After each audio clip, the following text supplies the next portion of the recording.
Well, we can just keep saying things. This is usually roughly the distance I am from the mic, so Great. this is the usual volume. Should be around 6, give or take, -6, give or take a little. Well, you've set your preamp stuff perfectly. Like, that sounds really good. Like, And it really helps to have 2 of them. yeah. Oh, you have 2 of them? Yeah, I've Wow. got the preamps in the Claret, Mm-hmm. and then I've also got 4 standalone Art Pro tube preamps behind it, so Those are not it's dual gained. nice. Nice. Yeah, it made a huge difference. Yeah, that's super cool. Yeah. Yeah. I know that when as I've been bringing in new things into the chain, I've always had challenges trying to get the microphone not to clip and stuff like that, but over time I figured out how to dial that in, and now it sounds pretty good. So yeah, I'm so happy that it's because it's like when you get it right, Stormin, like it's like you just want to keep it. You don't want to screw it up. You want to just like exactly. And then you think, I really would like to change this, and then maybe I shouldn't. It's terrifying to think about, like, yeah, for sure, 100%. Hey, look who's here. One of our friends is here. Cutie Pie's in the chat. What's up, Cutie Pie? Oh, hello, Cutie Pie. Great to see you. Thanks for getting the word out, Stormin. There's so many things I'm excited to learn about as far as Stormin lore. We'll have much to get into, I'm sure, but I'm usually really bad at talking about myself, so I'm really hoping you have good questions. I think I got you. I got you here. I got you, my friend. Yeah. Hey, Charlie, welcome. Hi, Davey. Hi, guest star. Hi, chat. Good to see you, Charlie. Good to see you, Charlie. Charlie the Goddess in 1123, hanging out with us tonight. Charlie and you have something in common. You both have been in karaoke streams at different points in history. Yeah. We gotta get another one of those on the go. Yeah. At some point too. Oh, absolutely. There's a couple I was thinking. It has been too long. Yeah, definitely. Audio in this tablet, apparently. We definitely have some ideas. And interestingly, if you were free on like a Saturday afternoon at all, I would really like to do an EU friendly stream pretty soon, because I think we've got. I could make a Saturday afternoon work. Okay. I'll see what's out there. It would be better if it was after like 3-ish Eastern. Okay. Oh, yeah. That! I usually end. We could do that. I end my Saturday stream usually at 1 Mountain Time, so that's around 3 Eastern. So I could always bump it back a couple of minutes. I love it. Okay, I'll keep you posted on that. I'll keep everybody else posted on it too. Yeah. Yeah, for sure. All right, I think we're just about ready to go. Let's get it on.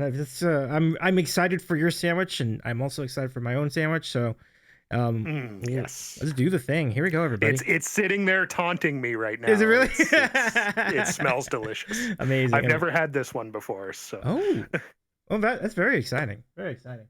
All right, let's do it, folks. Thank you so much for joining in, everyone. Yeah. Nice to have you here. Charlie says, I need another karaoke stream. I have nothing to keep me... Oh, I hear it, Charlie. Welcome to the Sandwich Show, everybody. It's good to have you back. As you saw yesterday, we are doing 2 interview streams this week, and this is the second of the 2. And it's great to have you with us. My name is Davey. I am a variety streamer based in Los Angeles, California. It's always good to have you here joining us this evening. It's a big week for us. We have 2 really big events, and... we'll tell you more about the second of those events later, but first, I want to bring in a good friend of ours who's been with us on many a karaoke stream and other big events. And this is our first full interview together. Let's say hello to our friend from north of the border, our good pal, StormInKey. Welcome, Stormin, to the program. How's it going? Hello, everybody. Good to see you all. Great to be here, Davey. Thanks for having me. I know we've tried this a couple times in the past, and the tech did not cooperate, but I think we got it right today. Yeah, we definitely. It's really cool to have you. I'm really looking forward to this. And I asked Stormin earlier today if he'd be willing to do a little preview of our trivia event. So we'll give him some trivia later in the show. So I'll be your guinea pig, Davey. We appreciate you for it. We do. Cutie Pie says, I had a ham and cheese sandwich. That sounds phenomenal. Ooh. Fantastic stuff. That's my usual, too. That's a good usual. Yeah. We had our guest yesterday was DC's People's Champ, and he is also a big fan of the ham and cheese. Big fan of ham. So good time, good choices. Mhm. King's not with us right now. King's got some IRL stuff going on, so we'll be joined by King for modding purposes and for friends and for his friendship and everything else, is just his overall good company. At the top of the hour. So but meanwhile, great to have you here. I know that Yes. there are a lot of people who are tied to the hip with you. Of course, the most obvious of those is our pal Jomsy, who I believe you've actually streamed together, which was really cool. Like, Very briefly, yeah. Yeah, He visited one time, and we weren't planning a stream, but we did go live for an hour or so in the morning as he was on his way out, and it was a lot of fun. No It- practice, no nothing. Just dove into it and saw what happened. but sometimes that can give you that can be fun. That can be fun regardless, right? And I'm glad that it worked out. You know, I was really glad you got to get it. Mhm. I've seen so much support both ways. And Charlie, have a good rest of your night. Rest well, my friend.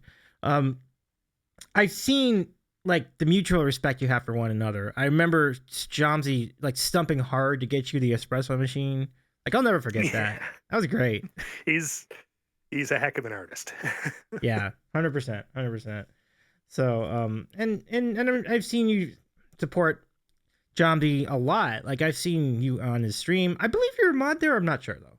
I do mod for Jomsy. Yeah. I haven't been able to hang out as much as I'd like lately. Real life has been a little insane, but Oh yeah. when I can, I love to spend my time there. Understandable. Now I know that now we're gonna get into like so many different things tonight, but I mean, I do want to mention that since we were talking about video games last night on the show as well, I know that's something you get into as well. Certainly the classic stuff. Occasionally. Yeah. No, that's cool. So we'll get into all that later. But yesterday at Fideo, I've never had Fideo, or at least I don't remember having it recently. Fideo seems like a thing. Are you familiar with it? Because it's like a type of... I am not at all familiar with it. Okay, yeah. But I thought it was like some kind of a meat or some kind of a cheese. It's like one of the two. So if Cutie Pie has more on that, like we'll gladly take your quick hitters on it. But yeah, I mean, it's lovely to have you here. I mentioned the way that we've all found each other. I think the great uniter it's a Mexican soup. Yeah. Okay. I think I have had it then. It was a while ago, but I think I did have some Fideo back in the day. Anyway, the uniting force that brings us all together, I think, was our friend Danielle Allard, who is a phenomenal musician. And I'm wondering if you also found your way to Twitch via her channel, or did that come as you were already into Twitch? And You know what? It was very shortly after. It wasn't the first stream I watched. Believe it or not, I was brought to Twitch by the strangest route. I was actually watching Herman Lee from Dragon Force. Oh wow! Do an interview with a Japanese rock band, bandmate. And at the end of that, like, I didn't think much of it. I was into the band, so that's why I was watching it. And they rated out into I think you're probably familiar with them, Davey, Rame Music. Okay. Rame. Oh yeah, Rame. From, yeah, I do know Rame, yeah. And then from there it went into Melissa Lamb, and I was like, these people are incredible. Like, why did I not know about this? And then I think it was the next morning that I ended up in Danny's stream. And that's when it was the end of things at that point. That's where I found, the crew. Yeah. Well, you picked like two really, like, you talk about 6 degrees of Danny, like Rame and Melissa specifically are like really, really tied closely to our friend Danny. So yes, that sounds a very natural progression. And like you said, once you start, there's no going back. And from there, it's just it's a bottomless pit of talent and just incredible people on this platform. It's easy to get lost in. Yeah, 100%. Let's say hello to Stormin's girl. It's great to see your partner. Jen, welcome in. Welcome, Jen. We had Jen on the program with us for Karaoke 2 recently, so it's really exciting to have you back, my friend. And Cutie Pie says, one wrong vault introduced me to Danny. Yeah, Carlos is a legend of legends too. Like, And that's the thing. Like, legends are not just the people who are on the stream, but they're the people who are behind the scenes, and also the people who are contributing in the chat. Like, they all are part of what make a channel great. And For sure. so what year were we talking? Is this like spring 2020? Like, is this like? No, it was a little later than that for me, Davey. I was a little late to the party. I want to say it was somewhere around the spring of 2021. Actually, I was a year late to the pandemic. Oh, Twitch okay. exodus. No, me too though. No, me too though. Actually, it's funny. I didn't start actually watching Twitch at all. I didn't even know that there was music on it, like everybody else says, until March 2021. So that was kind of when I got in. And that was the same with me. I always assumed it was a gaming platform, and I was into gaming, but I couldn't see myself sitting down and watching it for a long length of time. Yeah. But once I found the music side of things, I was like, this is something. It really is. It really is something. Cutie Pie, I didn't realize that Carlos was your brother. That's super cool. Carlos is. Oh, I didn't know that either. That's neat. Well, it's give Carlos our regards. Like we're really we love hanging out. We love hanging out with Carlos as well as yourself, Cutie Pie. So that's really great. I can see that Ron Wongvold has great taste. Yeah. Let's see. Cutie Pie says, I had a friend that was a DJ and he introduced me to Twitch. Wow. Yeah. That's super cool. Yeah. Okay, cool. Thank you. He says he will tell him hello. I love it. Yeah. Let him know that Stormin sends his regards too. Like, it's a good time. Like, yes, I shall. I haven't seen Carlos around in a while. Yeah. I actually got to meet Carlos in person. Probably, I think it was the first TwitchCon. Might have been the second one that I went to. So that was a highlight for me. Like, Carlos is cool. Like, I'm very grateful to have had a chance to meet him in person. He's super busy at work. Yeah, I understand. Yeah. Sounds like it's kind of been the thing.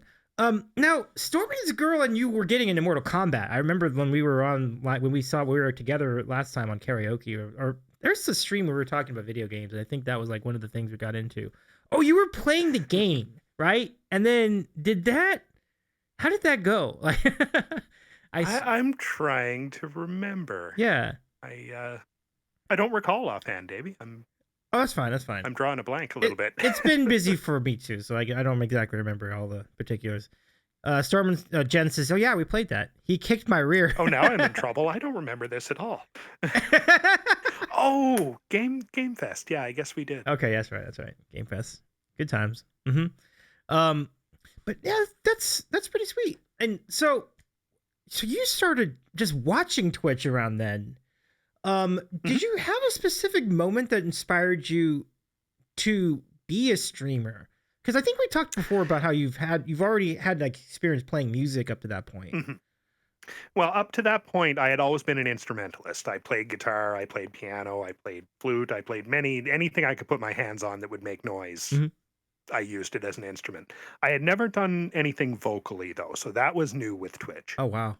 But I guess you could say the moment was it just came up in chat at some point, probably about 2 months after I was really going around everywhere, and I just mentioned at some point that, hey, I've played music, I kind of understand a lot of it, and it was just the shouts of, well, do it for us then.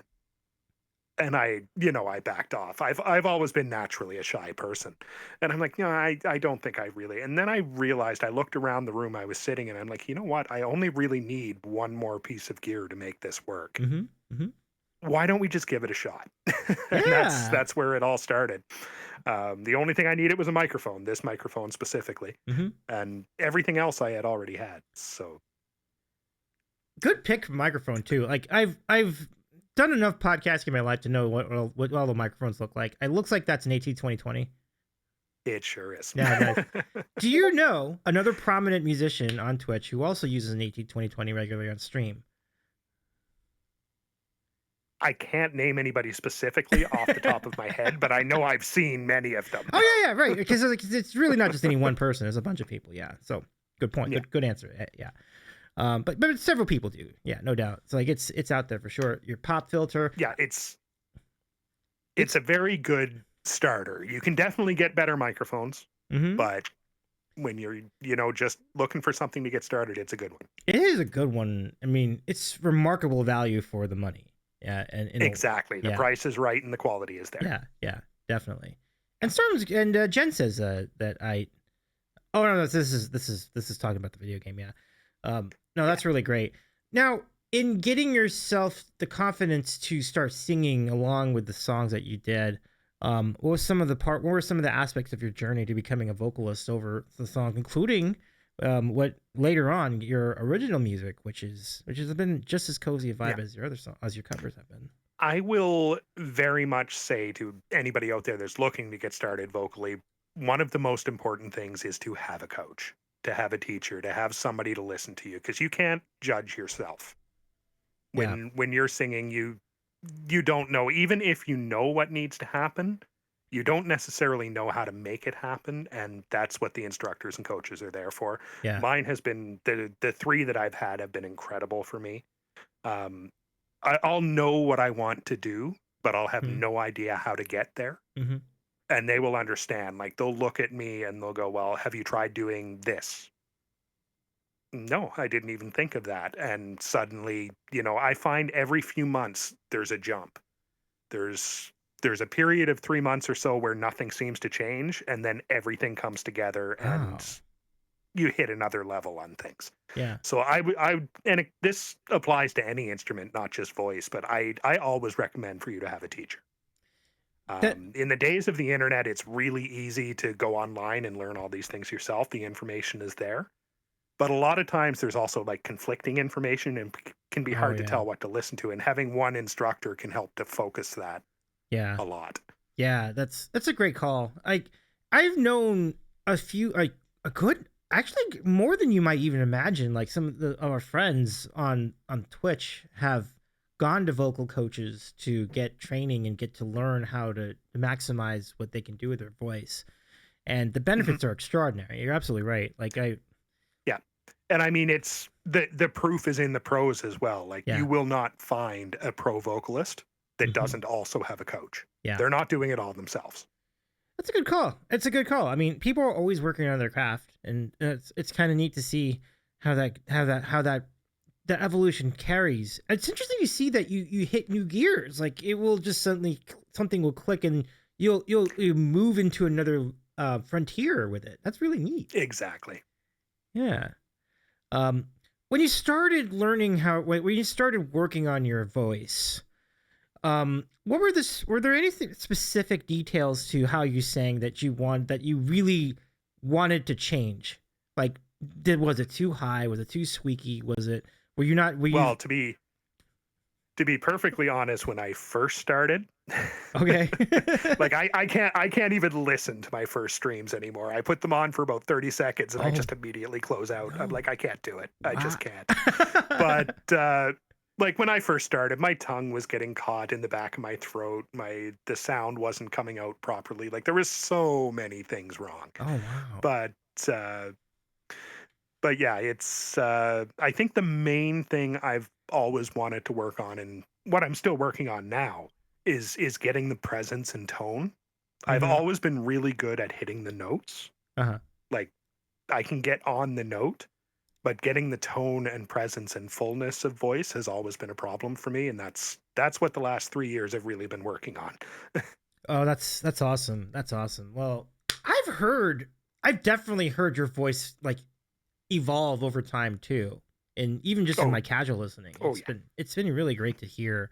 And remember we were talking about like, how do you play Karma Police? And he's like, oh, I don't know if I could do that song. And then I don't know if it was the guitar or the voice that you were wondering about, but then you were trying it. You're like, you know what? I could totally do this song. And then I heard you do the song, and it was great. It was You really know, cool. with Karma Police, it was the guitar. Oh, okay, I was okay. confusing the song Karma Police with the song Paranoid Android, Oh, which has a much harder guitar line. gotcha. Yeah. Yeah, as it turns out, Karma Police, the guitar isn't that bad at all. It's Okay, it's okay. really doable. Yeah, that's great to hear. It's a very popular song on Twitch too. A lot of people play that song on stream. Ulo is in Mhm. the chat. What's going on, Rain? Welcome in. Rain, good to see you, friend. Rain says Stormin is a pro. I love it. Yeah, true story. Ulo says my biggest weakness at the moment is hitting notes with consistency. Yeah, it definitely not always going to Mhm. be. I can see. I feel that. Yeah. Yeah. But I think knowing how to control it too must be such a rewarding thing. Like being able to know how to tweak things to make it sound better. Like that sounds great. Yeah. And the other thing that's been a big thing in lessons for the last couple of months is connectedness. Yeah. It's being able to sing the notes in a line and not have them feel broken. Yep. And that's always been a struggle for me too for the first few years. And it's starting to come along now. We're getting there. Things are starting to free up and work a little better. I'm thrilled to hear that. That's wonderful news, my friend. Like we're so excited to see where it goes too. And by the way, just to refresh for anybody else joining in late, this is our friend StormInKey. We've had him on the Sandwich Show several times before. He is a multi-instrumentalist, including guitar, piano, and as you mentioned, you play flute as well and other instruments. I don't remember if you do percussion. I think you do. I have a drum set next to me, but it's my least accomplished instrument. And me, it's true. You also have the tomatone. Yeah, can't forget meat. I love. How long did it take Jen to soak in the dinosaur lore as you've gotten to know each other? It's still getting there. It's always an experience. Okay. It's always going to be a journey, right? It's never going to, you're always going to be learning. There's still new lore that I'm still learning in that channel, Davey. Absolutely. I've been there for 3 years and there's still plenty of things I don't know. That's fair. Same. Hard same. All right, folks. Well, it's time for that. It's that time again. Let's get into the...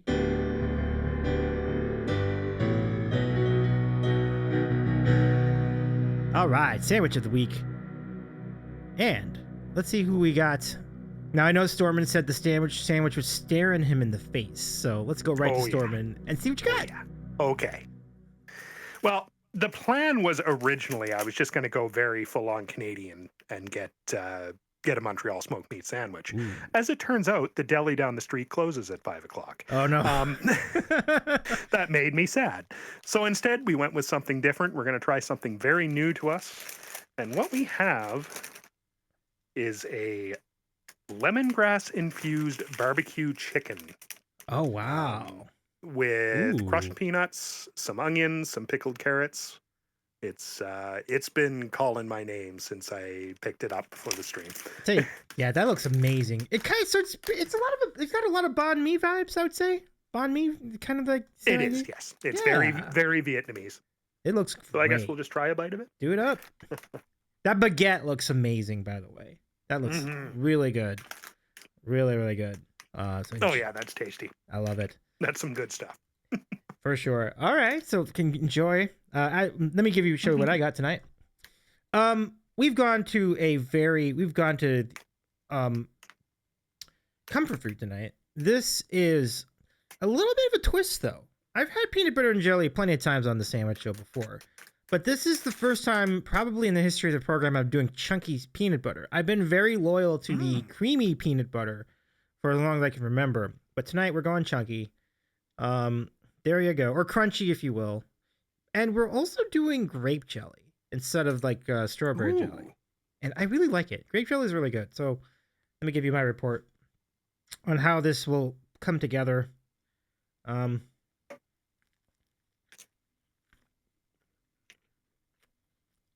pretty much the same sandwich, yeah. You just got extra roughage. These chunks of peanuts are in there. Hey, we both have chunks of peanuts in our sandwich, Dave. Oh, that's right, sure. You know what? I don't hate it. Would I do it every day? No, but it's not bad. Oh my gosh, we got a raid! Hey, Raiders! Hey! Chomsy, thank you for the raid! And welcome in Hoke as well, who says, Davey went chunky? Who are you? Who even are you, sir? I know it. I totally know it. I get it. And it's great to see you, by the way. Let me give a shout to Smarticus as well. Magic, great to see you. Pinball, good to see you. Since I'm still on the screen, I can just bring you in pretty easily. Here we go.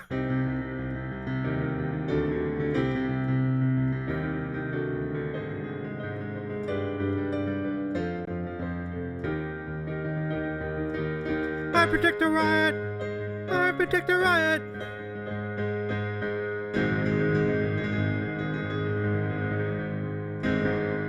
Thank you so much for the raid, Joms. It's great to see you. We were just talking about you on stream, by the way. So nice to have you here. I'm Davey. I'm a variety streamer based in Los Angeles, California.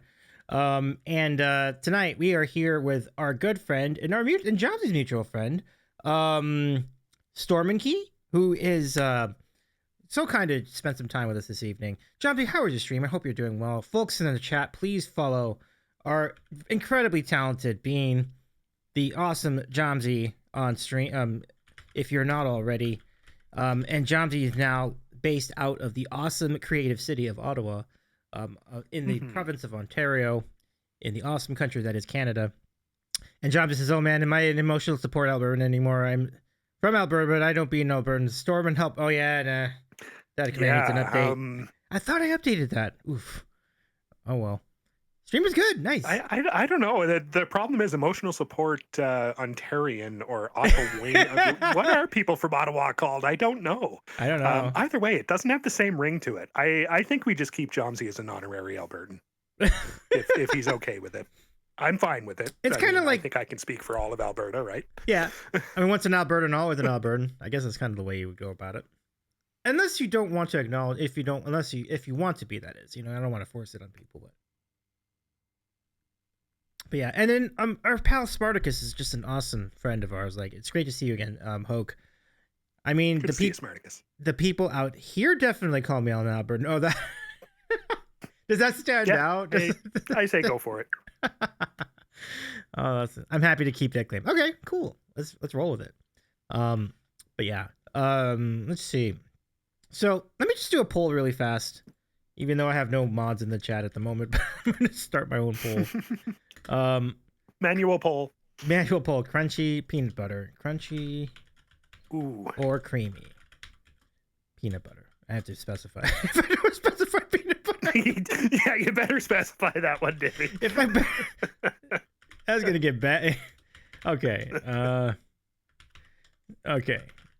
Here we go. So there we go. We're gonna do this poll for 2 minutes. Good luck, everybody. Get in your votes. Love to get. Let's see. But yes. Let me say hello also to Magic.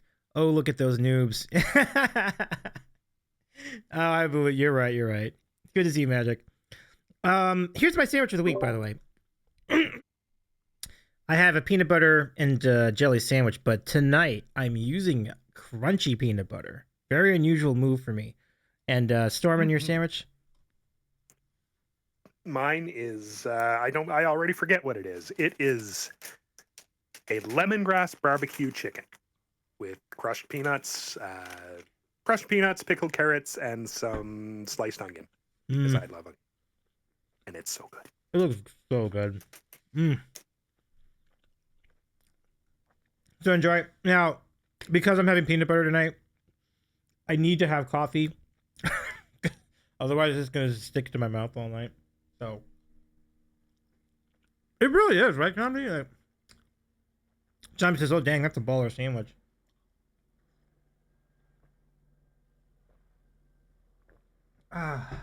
Okay, that's nice. That's pretty good. Yeah, I do think it's actually beating out the original idea of Montreal smoked meat. It's really good. Yeah, that looks so. Like, and again, the bread on your sandwich looks fantastic. They must do a great job with bread. Like, that is such a beautiful looking baguette. Yeah, I think it's a local restaurant, but I'm not 100% sure on that. It's Kim An Vietnamese subs. Okay, Jen, have a good rest of your night too. Thanks for popping in. Have to run dinner. Right on. Enjoy dinner, Jen. Stormin has one of the better sandwiches I've seen a guest bring in a minute. Yeah, for sure. That looks really good. It's super good. Pinball says, "Is that a banh mi? I love a good banh mi," and I feel like it is a banh mi. I think it is. I feel like it is a banh mi. Yeah. Yeah. So creamy is a winner. They went 4 votes to 2, or 67% of the vote. It was that was a lot closer than I was expecting, though, to be honest. So solid job by everybody voting on this poll. Yeah, I mean, to be fair, they're both good. Oh yeah, definitely. They're both good. And those of you from the parade, I just want to mention that we have a really big event coming up on Thursday in addition to our spot tonight with StormInKey. I would love to tell you about the super mega trivia challenge on Thursday night, starting at 8 o'clock Eastern. And look at this incredible group that we're going to have on here. We got for Dane and Friends, Taylor's Two Kitties, and the Stream Scrap, John Oakwood, Steggy Music, Just Streaming, Taki Trina Tunes, Looney Soy Sauce, and the LG Music, and Rick the Voice, and Tito Guitar. So many amazing people are going to be part of this. And we are going to organize our friends into 2 teams, and we're going to do trivia for several rounds, including a Name That Tune round and a lightning round, which we renamed Thunder round because there's no timer on it. So we have a Thunder round, Name That Tune round, and a final round, which we're going to show tonight. We're gonna tease it tonight. We're going to do a sample final round with our friend Stormin later in the show. So, let's see. I was formerly Team Crunchy. I converted years ago. We have a defector. Pinball defected to Team Creamy. I'm here for it. I love it. Let's see. John, this is cold take. If I'm eating it, I want creamy. If I'm cooking with it, I want crunchy. I've never cooked with it. But I guess if you cook, you could definitely cook with it. Like if you're baking. What do you think about that, Stormin? Would you do that too? Oh, Stormin, I think you're muted. Unless I muted him. Oh. Nope, I muted me. Okay. Yeah, no, I think I agree with that because the little crunchy peanut bits, like in a sandwich, they almost feel out of place. Mm-hmm. But if they're in a dish, that I think that would add to it. Mm-hmm. Something's a good example. Peanut curry, pretty good. Yeah. The grape jelly, by the way, is Delicious really doing stuff. It's so good. Good stuff, by the way. Name your tomb round. Ulo, that's awesome. Smarticus says, look, my social media, by the way, is like dwindling every single year. It's like I used to have like 5 things, and I've like done like 2. It's just the way of the world these days. But Smarticus says, I could be wrong, but I'm pretty sure Carlo called you the Alex Trebek of Twitch today on his stream. No pressure. High praise. Wow. I just set the bar high. Hopefully I live up to it. Pinballs was my regular late night snack is apples and peanut butter. Creamy just feels better. Yeah. Like if you put it in apples, like it's really great. And you know, another thing I think creamy's great with is like ice cream, like peanut butter and ice cream. I'm a big fan. I don't know. Yeah. You guys are giving me ideas. Oh yeah. I've never thought of any of these things before. If you're down with peanut butter, there's so many things you could do with it, which is really awesome. Yeah. Chunky on bread though. Okay. Yeah. Like you could, that baguette that you had, that could work with chunky because it's like it'll soak in kind of the texture of it. It might work, but I think the creamy would still be the best choice. So. But like you said, they're both pretty good. Like honestly, like it totally works. So I have respect for both sides here. Let me see. Where are we at? Oh, we were talking about music, right? At some point. Like, oh yeah. So, because music to peanut butter, that's a natural segue. Right. So, I noticed that I saw in your promo photo that we used for Instagram that it looked like you were performing at a wedding. That was very much a wedding. That was my sister's wedding. Oh my goodness. How did it feel being up there to do songs in front of people? Better than I thought it would. Okay. It helps that it was mostly all people I knew, so that made it a lot easier to do the thing. But it actually turned out really well. I love it. I was surprised with how well it all went down. That's good to hear. Because I know that even for the most experienced performers, doing weddings still has a lot of pressure because you want to make sure you get the song that they want. You want to make sure it's going to fit the mood, that you read the room, like you want to do well. Like there's a lot there. No, that's great. That's great. What songs were you doing? Like, or maybe you don't have to be specific, but the one that I was doing in that photo specifically was "Safe and Sound" by Hawksley Workman. I love that song. Yeah. I do it on stream all the time. But or was it? Yes, it was. And then there was also some piano performances prior to that of Ben Folds and one of the songs from Wicked. I don't remember. For Good from Wicked. Mm-hmm. And those were just instrumental piano pieces. So Hmm. that was the set for the day. Oh yeah, I mean, it's a busy program, so I imagine you wouldn't be a huge set. So, congratulations. That's And I was wearing many hats that day. So Oh really? Oh wow. I was also doing the sound and everything as well as standing in the wedding party. So it was a lot of shuffling. Oh man. Oh gosh. I feel you. I'm glad you made it through. I'm not surprised at all that they recruited you to do tech, though. It seems like you have a beat on a lot of it. Like that's impressive stuff. Yeah.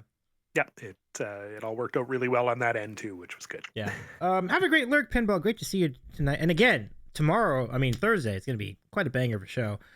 But yeah, no, that's really great. Now, in addition to that, have you had moments where you've been able to perform in front of people in public, or has that something? As a solo artist, it's pretty rare. Mm-hmm. The music cafe where I take my voice lessons does an open mic once a month, and I tend to hit that up once every 2 months or so. I'll show up and do 3 or 4 tunes. But as a part of the band that I'm in, I'm more likely to get on stage that way. We've done 20 or 30 shows that way. Oh yeah, wait, what's the band? Weren't you in like a cover band for like a specific group at one point? Or am I thinking? Am I misremembering? It's not a specific group, but it's mainly a punk cover band. Yes. But we also do like pop songs and we make them punk and that kind of thing. So it's a lot of fun. I'm one of the few people who can claim they are a keyboard player in a punk band. It's not nothing. I mean, there's little keyboards. There's some songs, you know. Like there's a few, but for the most part, it tends to be guitars and screaming. Mm-hmm. Now we have a lot of fun with it. Like we throw in ABBA and Elvis and that kind of thing, and it's really punked up with just like the piano parts going in the background, and it works better than you would think. I could see that with ABBA. Yeah, Elvis is interesting. I would love to hear that. I wouldn't have you got any socials for that for your band. Like I would love to see it, but we do have YouTube. Oh, good. Oh, good. Yeah, YouTube's sweet. We'll get to that, but we can circle around to that. But, what are some of the most popular songs that your band plays? Like, are there some that kind of hit with the crowd more than others? You know what? The craziest story I have from that is that we once had during a 15-minute set, Jomsy would be familiar with this at Rockin' for Dollars. It's kind of an open mic that happens in Alberta. And we had one night where we played Doesn't Really Matter by Platinum Blonde to a mosh pit. It doesn't make sense, but it happened. All we heard from the front of the crowd, "This is Platinum Blonde," and then people started crashing into each other. We're like, "What is going on right now?" Oh man, we know the punk crowds can get wild. That's so fun. Yeah, for sure. John just says everybody knows ABBA was a closet metal band. The songs work surprisingly well. It's true though. Yeah, I mean, you know, like. I can, for sure. They like all of them do. Dancing Queen. I could remember like visualizing it right now. Yeah, that works. Yeah. Amazing stuff. But let me see. But that's really cool. Like it's really great. Kind of moments. How often does your band in action, or are they still in action now? The last year or so has been really rough. Just in terms of scheduling, we've been having a really hard time getting together for practices. But we're picking it up again now. We've kind of committed that we're going to do every Sunday for the foreseeable future. We've got a little set coming up, the same event, Rockin' for Dollars, here middle of March. Ooh, so we're currently practicing and gearing up to that. So, well, I imagine it could get a good crowd. I mean, people would like to find some cozy places to hang out while it's cold out there, right? So Mhm. Makes all the sense. And it is some cold out there right now. I'm looking at the temperature and it's saying minus 28 degrees Celsius. Dude, So that's minus 28 Celsius is outrageous. Like that's like, it a little bit, yeah. yeah. I mean, Yeah, this it is is cold out there. I have over the years been thinking about, it would be kind of cool to live in Canada, but I have to remember this part about it. Like, I mean, honestly, like Ontario gets hella cold, Alberta gets hella cold, Mhm. Manitoba gets hella cold. It's like, I don't know. The only place I know of that really doesn't is Vancouver. Yeah, Um, yeah, and it still gets kind of cold. Like it's still, it still gets kind of cold, but yeah, then very occasionally they get actual cold. yeah, yeah. But Hmm. So yeah, I mean, I guess it's just kind of always that moment that the grass is always greener on the other side. But that's actually kind of interesting because like last week we had Kelly. When we had last week we were talking with our pal Kelly Gates, and we were saying, oh no, was it mhm. that or was it someone else we had on? It was I might be thinking further back, but we were asking the question like, why is music such a prolific category for Canadians on Twitch? Mm. And I believe it was with Johnsy. It was when Johnsy was here. That's right. So Johnsy and I were talking about that. And between Cast of Human and Johnsy and I, we came to a consensus that because it's so cold outside most of the time, you spend a lot of time indoors and you get creative. Like it's plenty of time to Yeah, create. that's a good one. The other thing I would say to that is it is I don't know if it's so true anymore. I haven't followed the school system at all, but I know back when I was going to school, it was introduced at an early age. Like you took music classes in your first couple of years of school. Oh, that's so cool. Yeah. That. So it would draw out those that had the penchant for it Mm-hmm. to explore it Yeah. further, whereas in some cases they might not even notice that they have the aptitude or the desire to do that. So I think that could be a large part of it too. That's I that's think a lot of Canadians have asked that same question because everywhere you go on Twitch, it's, oh, you're Canadian too. exactly, exactly. Yeah. Um, but I think that's really. I feel like more people need to do that in school. I've had this feeling of. I mean, I've felt strongly about this for a long time, and people are like, I don't. I understand that music doesn't make money in general. Like even like pro music doesn't make money. Like I get it, but Yeah. what it does to improve your your mental well-being is extraordinary, and your sense of accomplishment, and like you outlined some of that with your vocal training. Like Mhm. these are things that are important in order to just to give you like it's a beautiful thing to be able to create, and I think honestly I feel like anybody could do it if they really had the drive for it, right? um Granted, some of it will come easier to some people than others. Like, in fact, just going to your guitar playing. How naturally did it come for you? Like, was that always intrinsically your You know intrinsic? what? It's guitar is a bit of a special case because that is one of the few instruments that I can say I have never taken a lesson.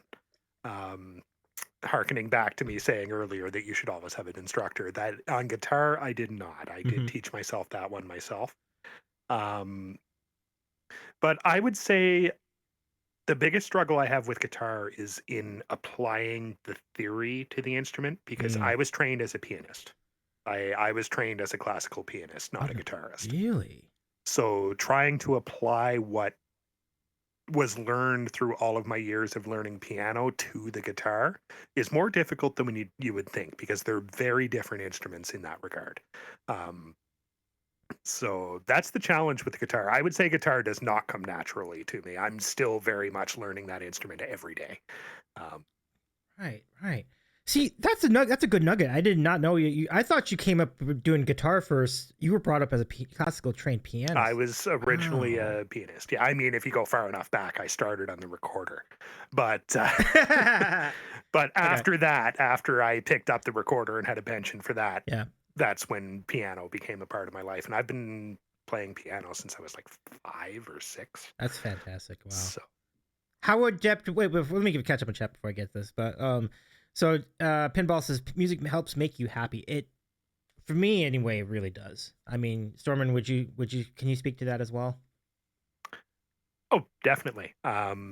it's an outlet for feelings, and also it just the engagement you have with it. Yes, it definitely helps make you happy, or at least improve your happiness. Oh, for sure. Um, For sure. yeah.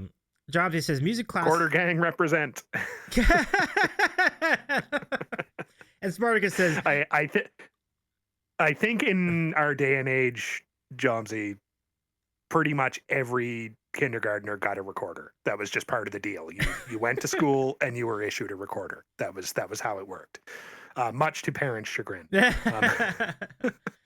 it's a lot of fun though. I'm not gonna lie. I remember dabbling with it a little bit when I was a kid too. An older kid, but I was still a kid.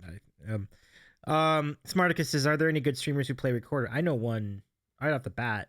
That might be an instant sub situation. Doesn't Danny do recorder? I thought Danny did, like a little bit. I haven't seen one. Maybe not, but maybe. Yeah, it's a little. It's not as obvious as like the slide whistle and the meep and all the other things, like and the bongos and the gong and the and the bells, the chimes, and there's a lot of things, but there's a lot going on.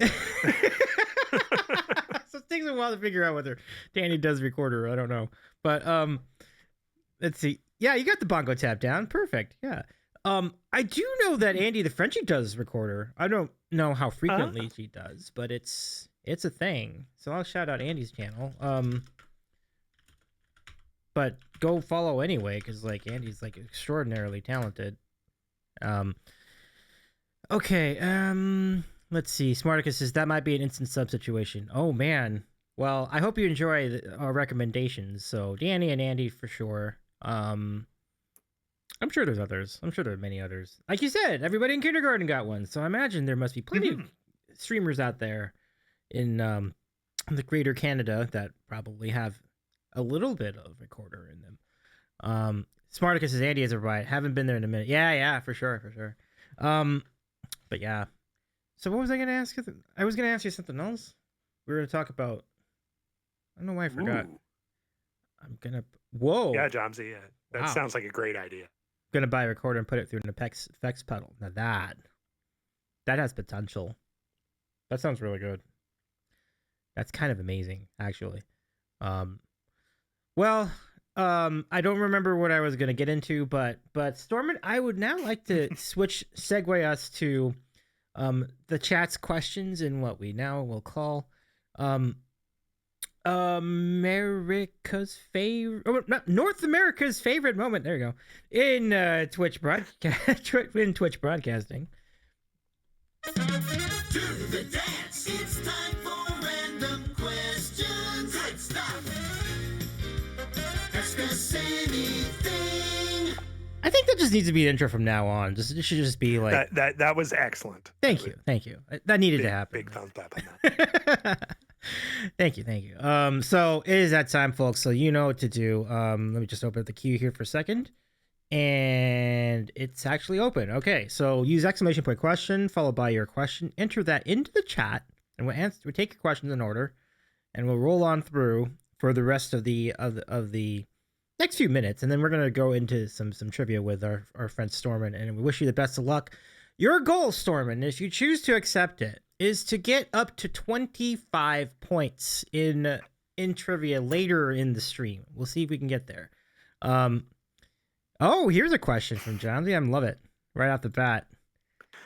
John says, Stormin, what's the most formative memory you have of stubbing your toe?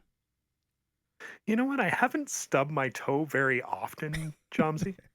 But I know that at one point my parents had a coffee table that had a little edge that came out on it further than the top of it. So I would hit my little toe on it.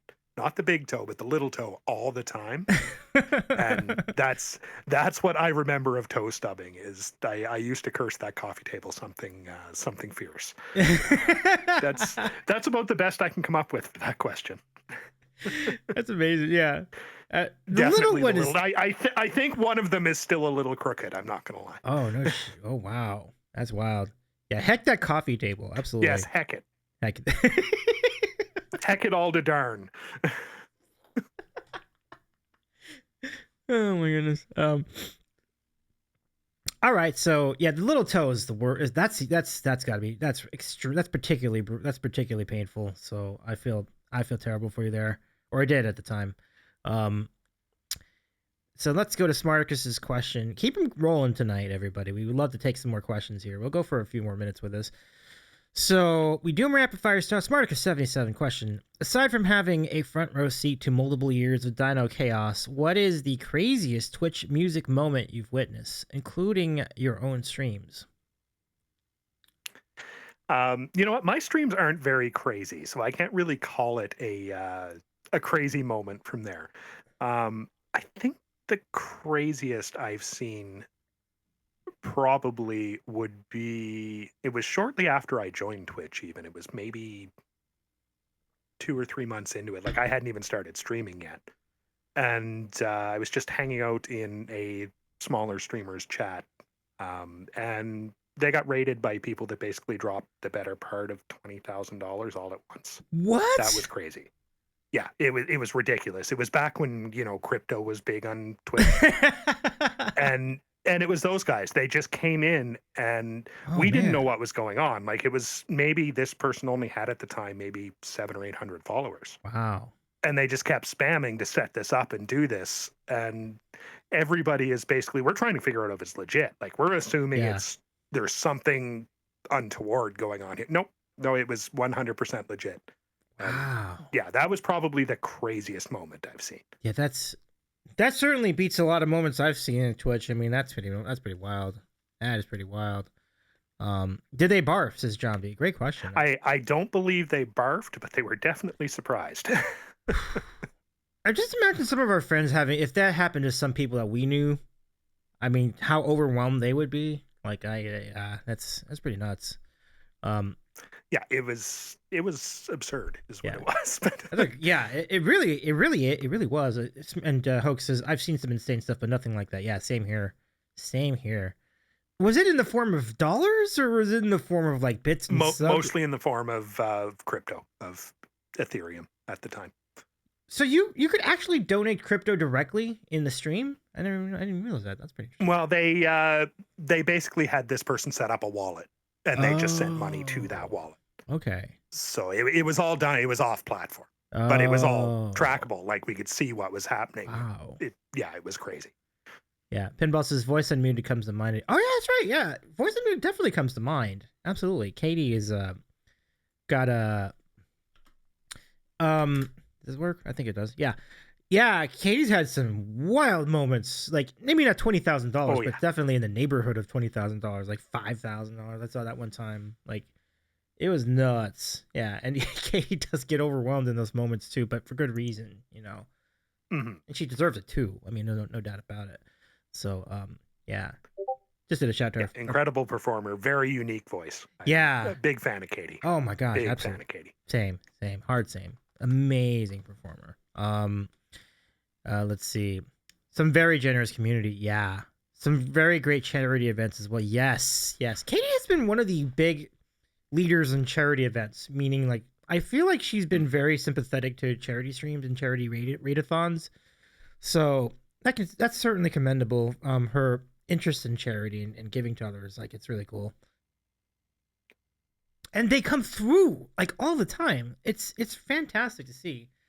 And it's great to see her put out music. Like last year, the EP, the EP or album release. I'm trying to remember which it was, but that was great. I want to say EP, but I'm not sure. Yeah, I It feel was super good. for super good, great production, great stuff. And then they did like a concert in front to celebrate it back when she was in Toronto, and people really came through. Like HK was there, Cass was there, Mhm. and really good set. But let's head over to first of all, thank you so much for the question, Smarticus77. Great question. Now, Mhm. let's head over to Pinball Sorcerer, who asks, favorite damn fine coffee roasts or origins? You know what? I don't track origins a lot, but there is a small coffee shop right on the corner. Like I'm pointing at it right now. It's about 100 feet away, and they do all their roasting in building, like right there, and it's so good. Any of their, like, they do special what they call the Gold Series, which they change it up every 3 months or so. It's really expensive, but oh man, is it good! It's so good. Oh my It's gosh. all single origin Really? named. Oh.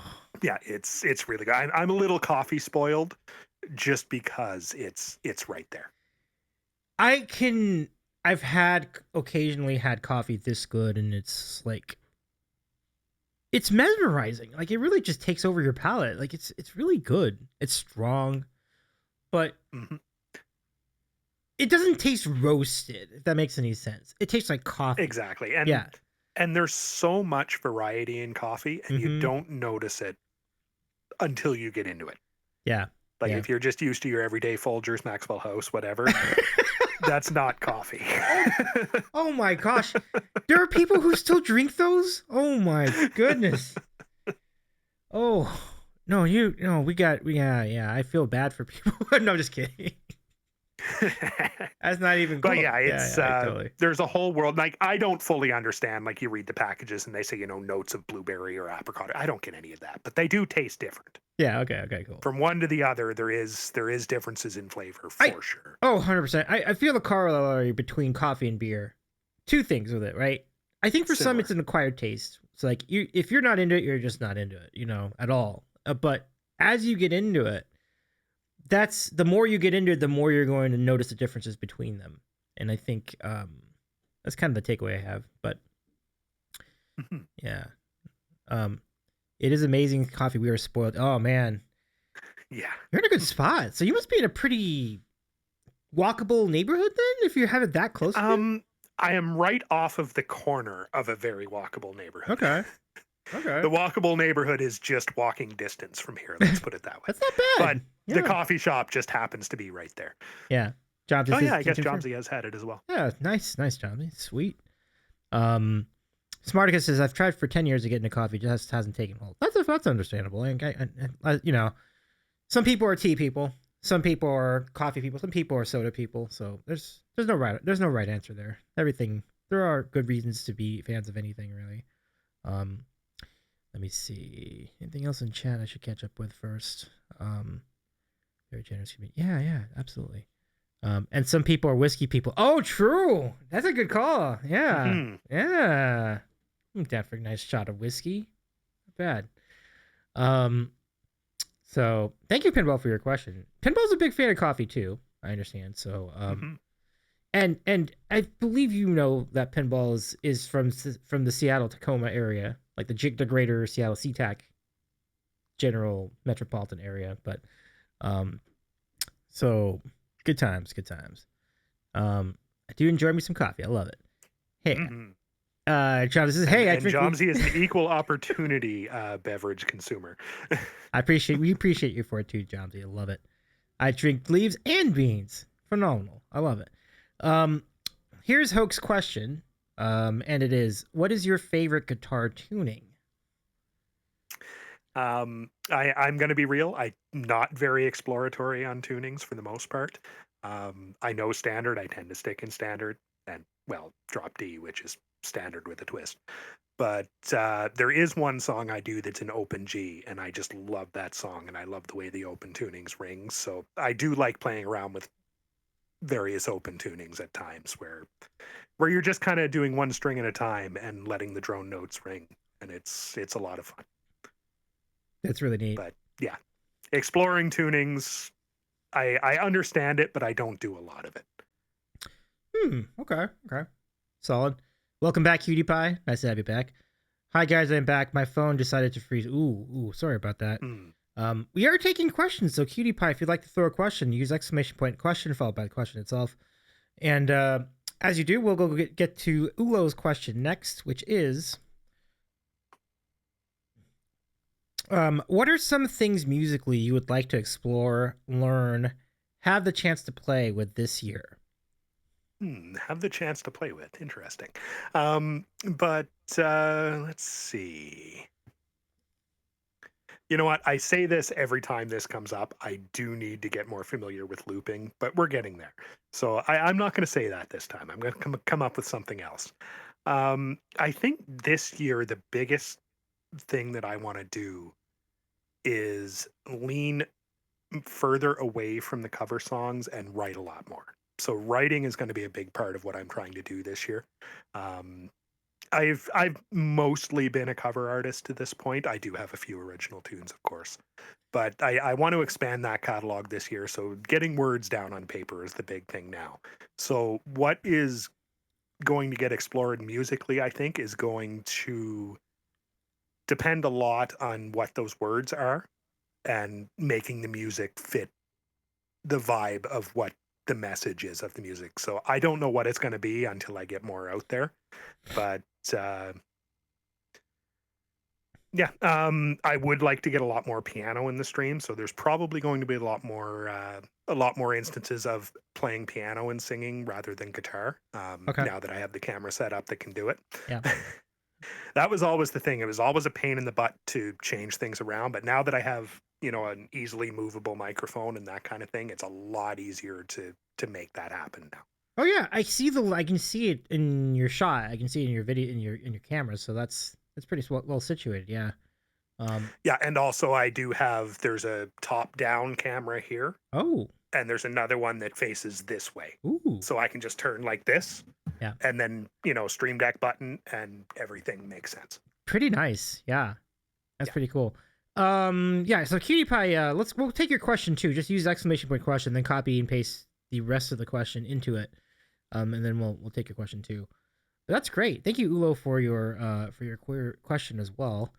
And I had a really complex question. I don't know if this is gonna come out well, but has there been a moment where your interest in what you do for what you do outside of music and what you do with music, have they come together? So for example, like with me, the things I do, like in my case for work, I'm like doing computer stuff for work as my job. And has there been a moment where the two have kind of come together? Like, has there been like a multimedia project? So I don't think I fully fleshed that question out too well. It's a very good question, Davey. I understand what you're asking. I'm just trying to think if it's ever happened. Yeah. I don't think it has, though. My work life and music life have been separate to this point. Mm-hmm. We'll see what happens in the next few months. I have applied to a couple of music stores, so maybe they will intersect in the near future. But yeah, as of now, I don't think I've ever really applied music to work life or outside of listening to music at work, but that doesn't count. Yeah. I think the closest I could come up with is something like that would be like if you had like a presentation and you compose music for it. That's probably the closest I could come up with. That would be an instance. It hasn't happened as far as I'm aware. Yeah. Right. And understandably so. Good question. Yeah, thank you. Like I wasn't sure if I had phrased that well, but thank you for that. So okay, Cutie Pie has the next question. Here it is. What is your favorite dessert and food? Well, I'm going to tackle those in the opposite order. Okay. I am a hamburger junkie. Ooh. I absolutely love hamburgers. Like, and end of story. That is my favorite food, bar none. Dessert, however, gets a little more complicated. I have yet to meet the dessert I don't like, and trying to pick a favorite is really tough. I think maybe a really good, like, caramel Christmas pudding sort of dessert. Ooh. Where it's like the cake is kind of soaked with the caramel sauce, and that gets really good. So maybe that. But pecan tarts also, yes, I do love me some pecan tarts. Nice, that is true. Yeah. Cutie Pie loves it. Cutie Pie loves it. I don't think I do Smarticus, but I'm going to be looking that up immediately after this. The So Burger Scholar. Interesting. Is it kind of like is this just kind of like, because the greatest thing about YouTube that there are specialists in literally everything. Like, oh yeah, it's if you have an interest, YouTube has you covered. yeah, and it doesn't matter. I've gone to some obscure places with it. You know, there is a lounge music YouTube channel. I'm sure. Like, I'm sure it's out there. Oh, 100%.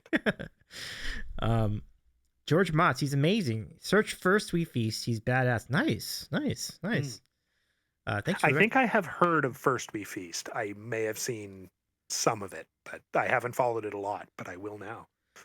It's kind of a variation of the question too, because like I've always wondered if my YouTube interests and my Twitch interests would ever intersect.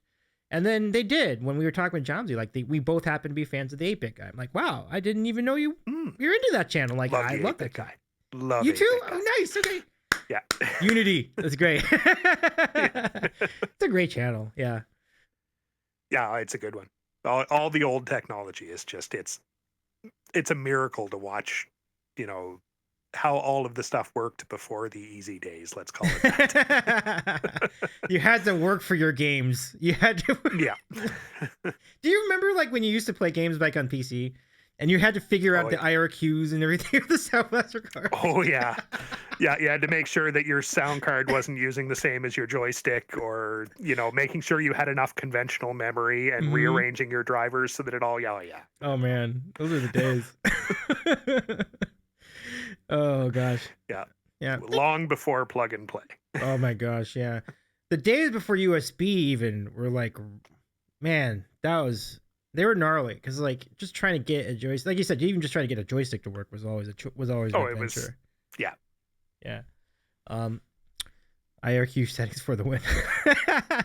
and I mean, I grew up in the days of, you know, Lodestar, 8, 1. So we got a generation back from that too. Yeah.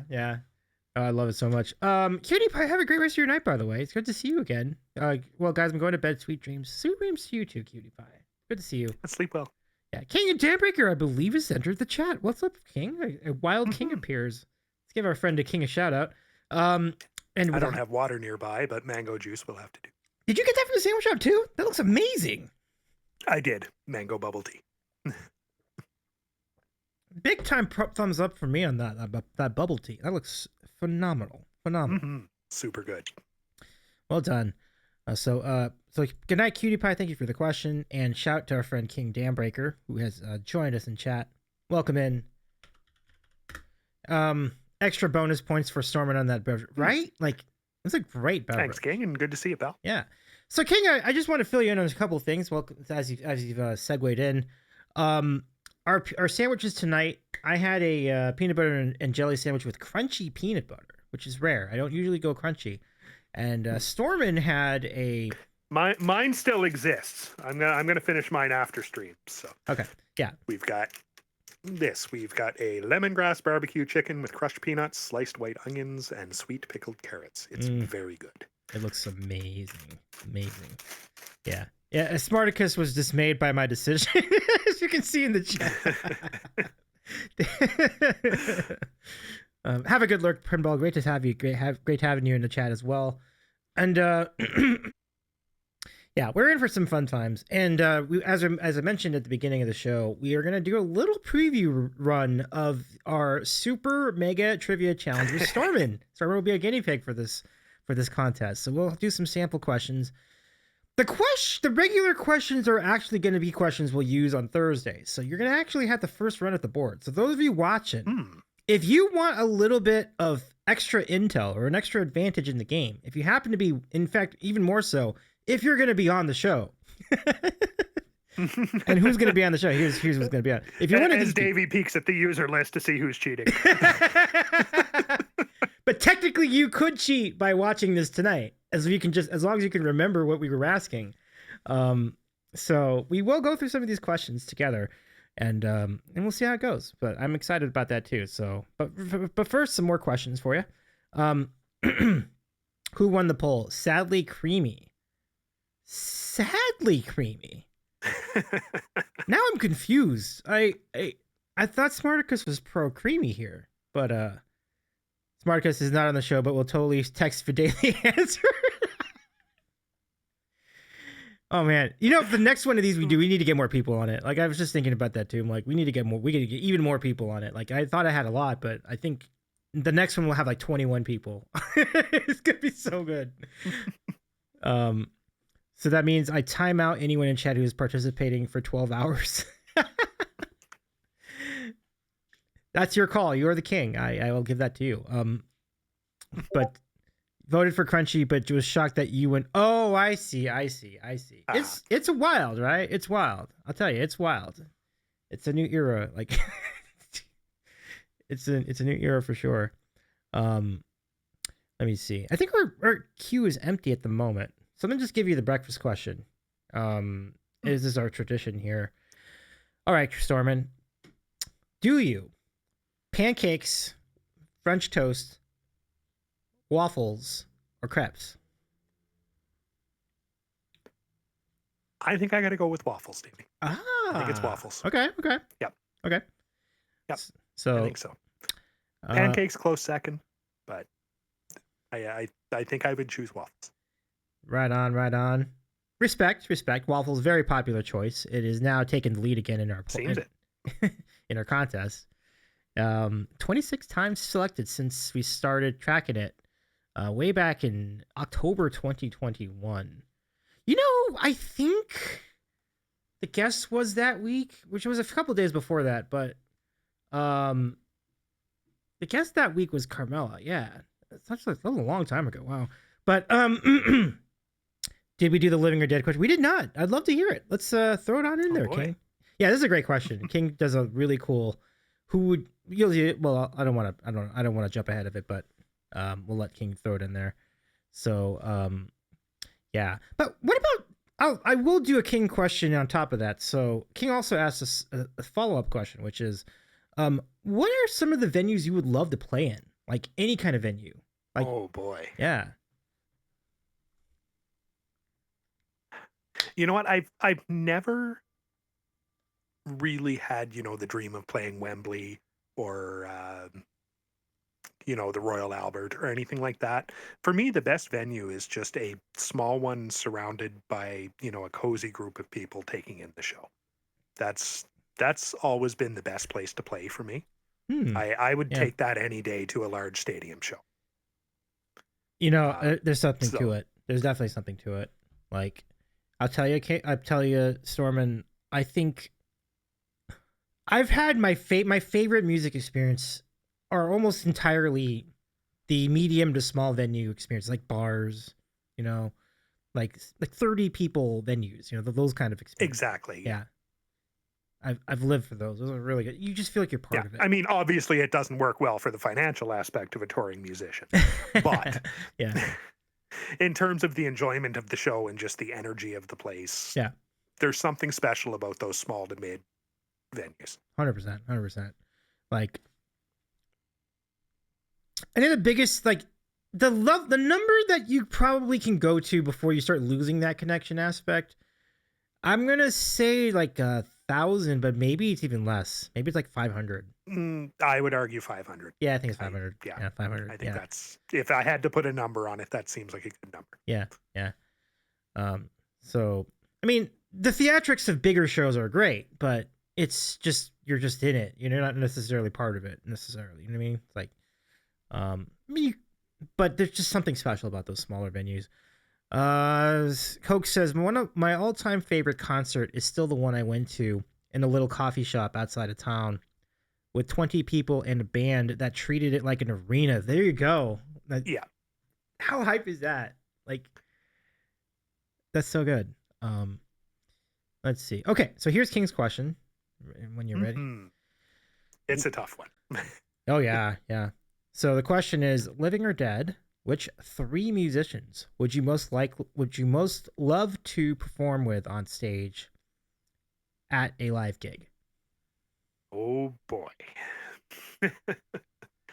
At the same time or individually? No, individually. I think that's easier. I think that is up to you to decide that, but I think most people interpret it individually.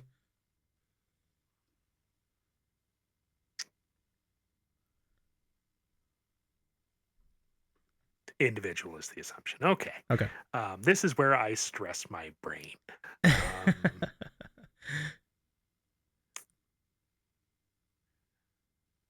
Assuming I could keep up, I would love to play guitar with Petrucci. Wow. Even just for a couple of hours. He's always been my idol. So like I've been Dream Theater all the way for many, many years. So that would be one.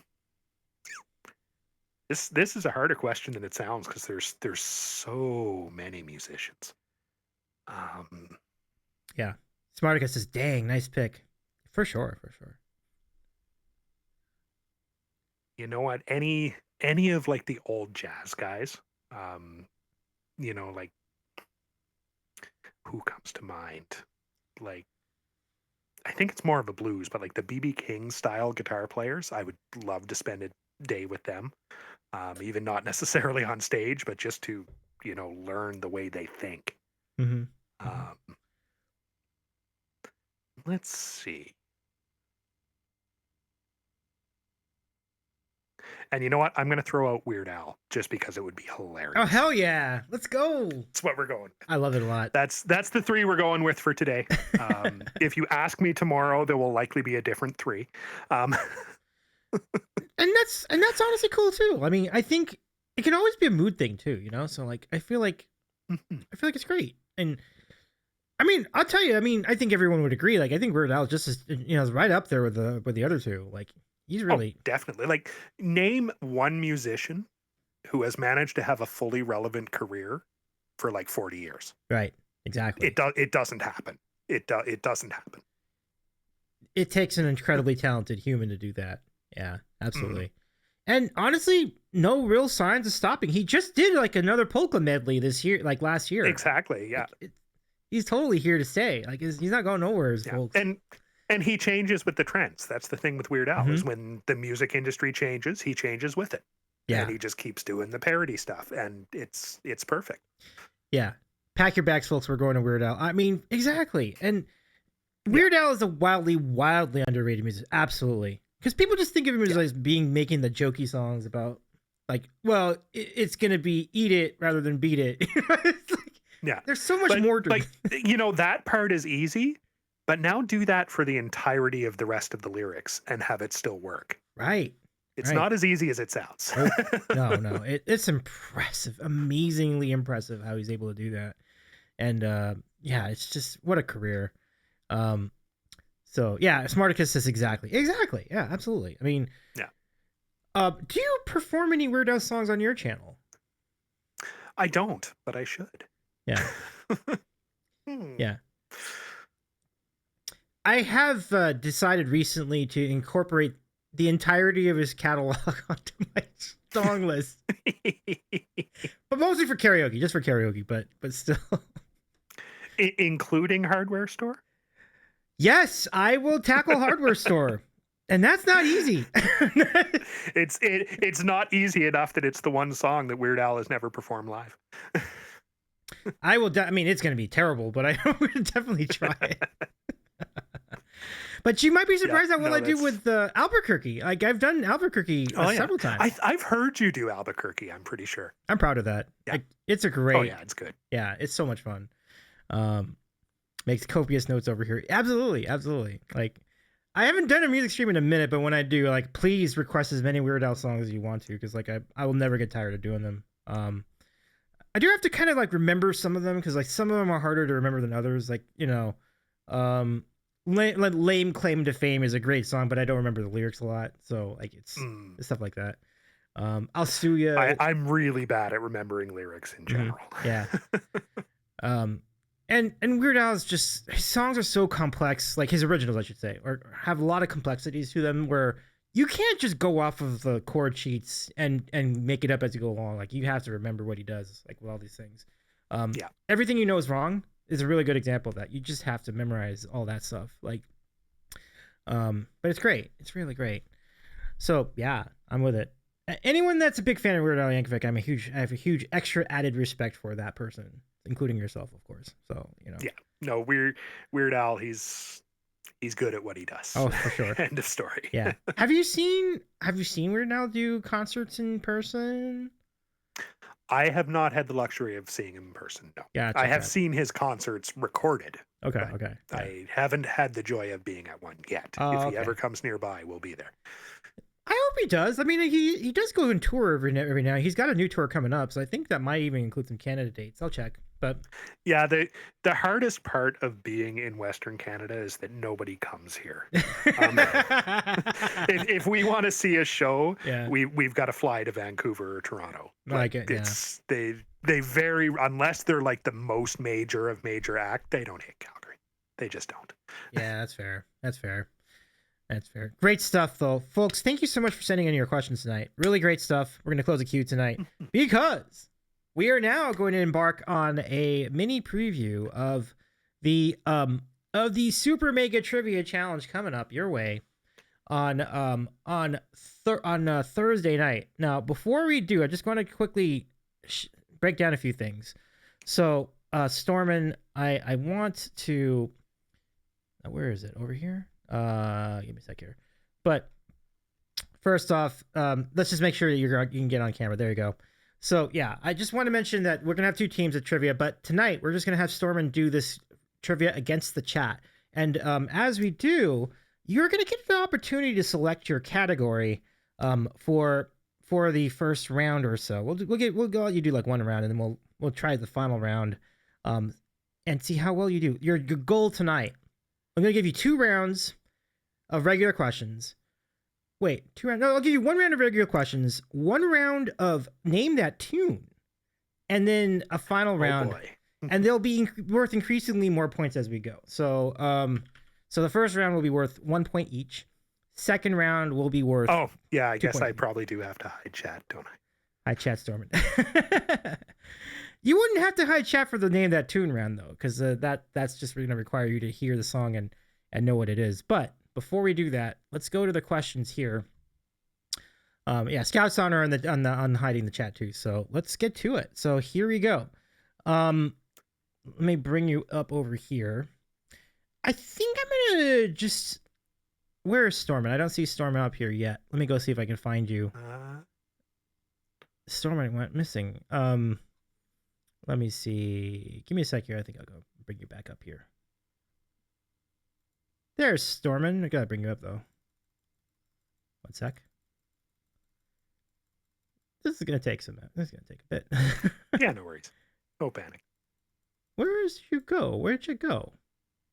Oh, we still have to I'm bring right you. here. There's Stormin. Okay.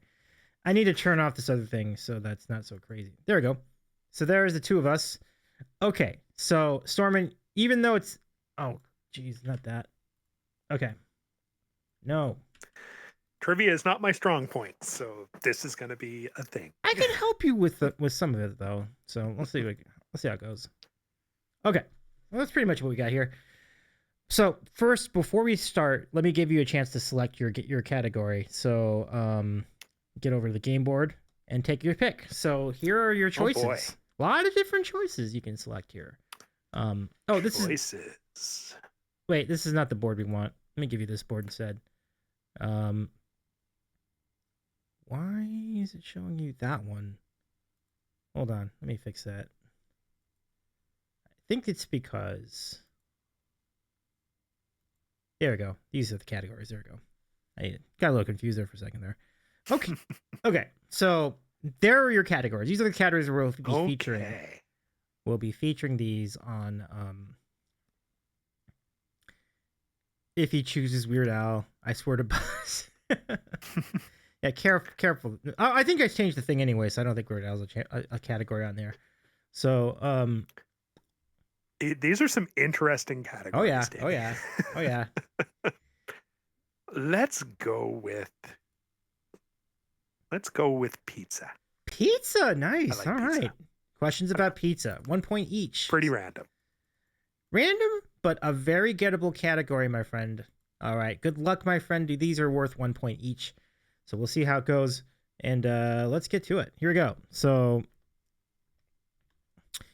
all right. Let's get your music started. And just as we mentioned, if you could keep your eyes off the chat for a little bit, let's make it happen. Okay. All right. No time limit on this. So we'll give you every opportunity to answer each one of these 10 questions about pizza. Here we go. Good luck, my friend. And away we go. Okay. First question. In the United States, New York and Chicago have their own style of pizza. What other Midwestern city has a special pizza? Oh.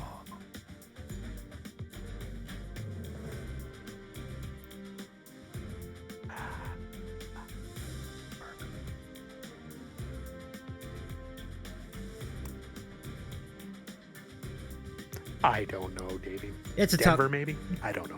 But see, that's a solid guess. But that's a hard one because, like, again, this is a little unfair because, like, you're not in the United States, so like this would not be an easy question anyway. So the answer is Detroit. So Chad gets a point. Right. So next question. Which U.S. state, again, I may have to skip this question. I'm going to make question 3 worth 2 points. That's not fair. That's not a fair question. Okay.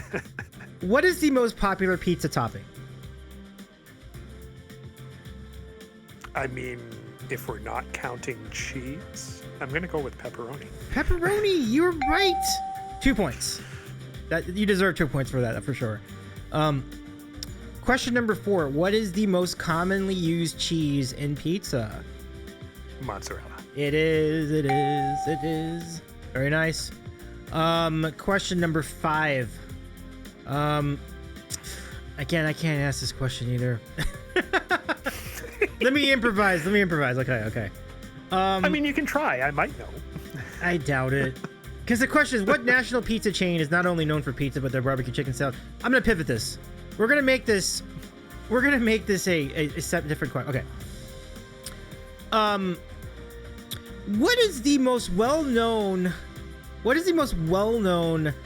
phone order pizzeria that was the first to utilize a computerized system in Canada?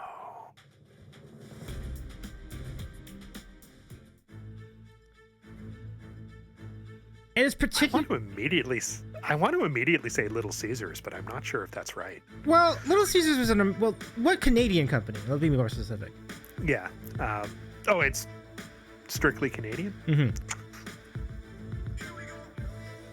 Turns out I don't know my pizza very well. I don't know how popular it is in your specific part of the province too. So I have to be, so I'm not exactly sure how this would be played. So Little Caesars is a good answer, right? Yeah. But the first Canadian pizza chain that, at least that I know of, that started a telephone ordering system, like a centralized phone center, it was Pizza 73. And that is literally here, so I should have known that. Yeah. Yeah, Domino's is solid too. Like, I think Domino's was also big on that, and I know Pizza had a centralized phone system too in the late 80s, so it's pretty interesting. All right. Yeah. And now that I think about it, I 100% remember the TV ads. All right. So, what are the 4 comic book characters also known as huge pizza eaters? Oh, the Teenage Mutant Ninja Turtles. Got him. Yes, indeedy. There you go. So 4 right so far. Pretty good. What are the 3 seasonings most commonly used on pizza? 3 seasonings? Well, things like, yeah, seasonings, because it's not toppings, right? But they're seasonings. Like you would add them to pizza. Chili flakes? Yes. Parmesan? Yes. And I want to say oregano, but that might just be me. I think you're right. Oregano is one of them. Very nice. You also would have accepted garlic. Good choice. That's pretty good. Okay, so we are now up to, we have 7 down, 3 to go. What 90s food had a commercial about pizza in the morning, pizza in the evening, pizza at supper time? I can hear it playing in my head, but I don't know whose ad it was. It's tough, right? It's tough. Like, I think you all remember the commercial, but... Yeah. I'm just going to randomly throw a Pizza Hut because I don't know. Pizza Hut's a good. I mean, definitely a good guess. No, but the answer is bagel bites. But we all because yeah. When pizza's on a bagel, you can have pizza anytime. Have pizza anytime. Yep. I now that I remember the full ad. Yep. It's a fun commercial. Yeah. What is a commonly used bread that also can be made into a pizza? Like Pita bread. I'm sorry? Pita bread. I'll give that to you. What was your answer? Garlic bread. Because like you can make garlic bread Okay, pizza. that's also true. Garlic bread pizza. Yeah. Okay. I'm giving that to you. Okay, we'll give you one more question. Here it is. Let's see. All right. Should pineapple belong on a pizza? That's not a fair question, baby. We all know that one has no answer.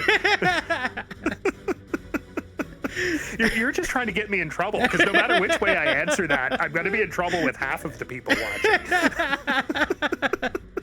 That is such a troll ball job. I personally don't mind pineapple on a pizza.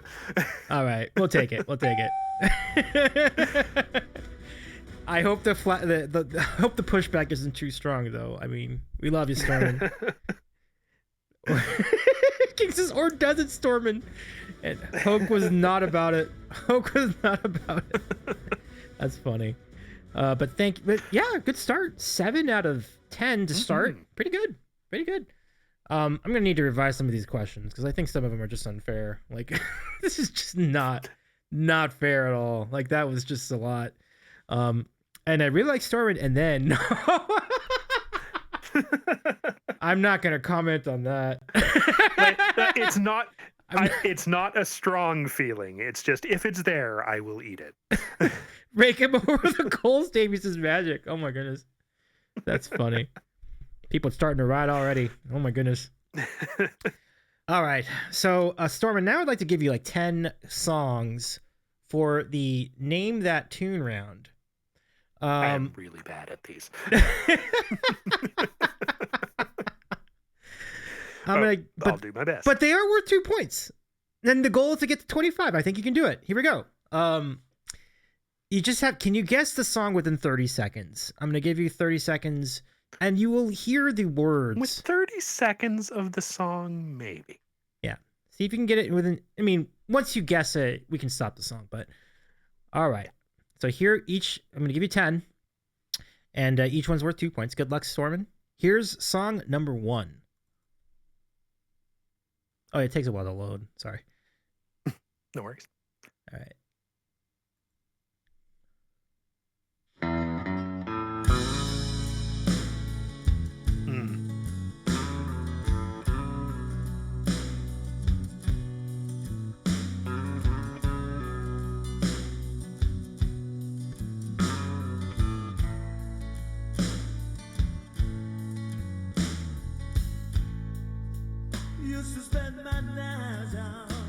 Yeah, I just had to hear the first of the words. It's Tennessee Whiskey. It is Tennessee Whiskey. You got it. Phenomenal. There's a few songs that start off with that type of a riff, so I just wanted to be 100% sure. I knew it right away. Fantastic. Fantastic. So 2 points for Stormin. Well done. Smarticus is Tennessee Whiskey. King got it too. There it is. All right. Now I think you're going to get the second one right away. Here we go. Song number 2. Good luck, Stormin.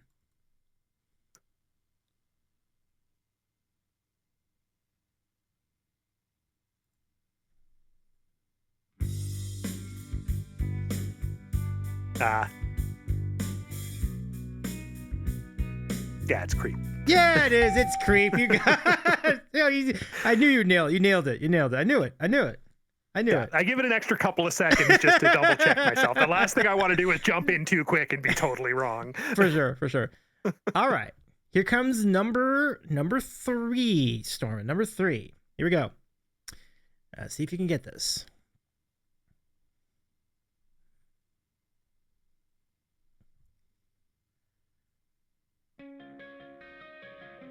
Oh.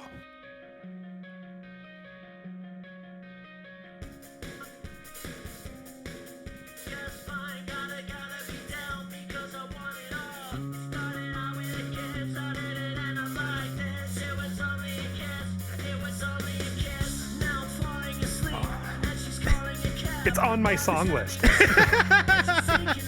5 seconds.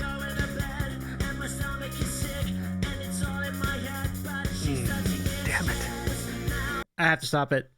Do you have an answer, Yeah, Stormin? no, that's fine. I should. I can't remember the title of the song, Davey. Oh It's killing me. no! Oh no! All right. Which is also a lyric from the song. The answer was Mr. I cannot. Brightside. Mr. Brightside, of course. Brightside, I yeah. could not for the light. It like I said, it's on my song list. I've played it probably 20 times. I could not draw the title out of my brain. Oh, that's wild. Wild. It's all right. It's all right. All right. So how many did we do so far? I was losing. That's 3. 3, right? Okay. So this is number 4. Number 4. Good luck, Stormin.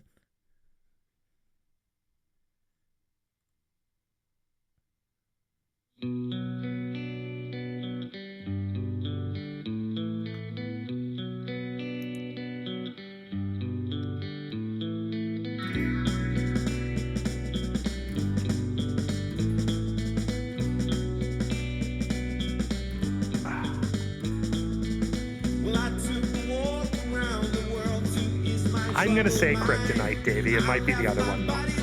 It is Kryptonite. You got it. Okay, good. You got it. There's 2 Three Doors Down songs, and I have them both on my list, and I always have to play the first part of them to know which one's which. Yeah. Oh, yeah. 25 still in play if he gets it. He got it.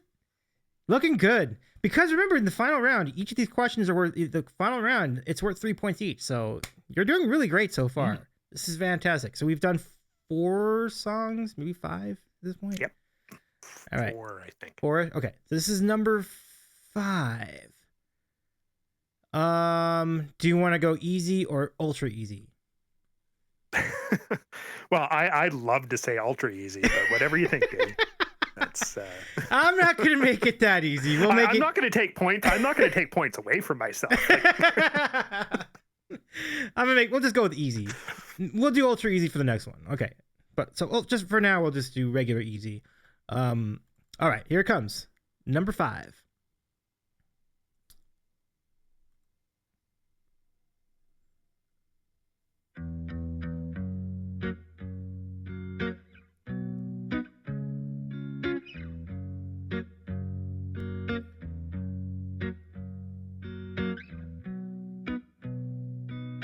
Smartest got it.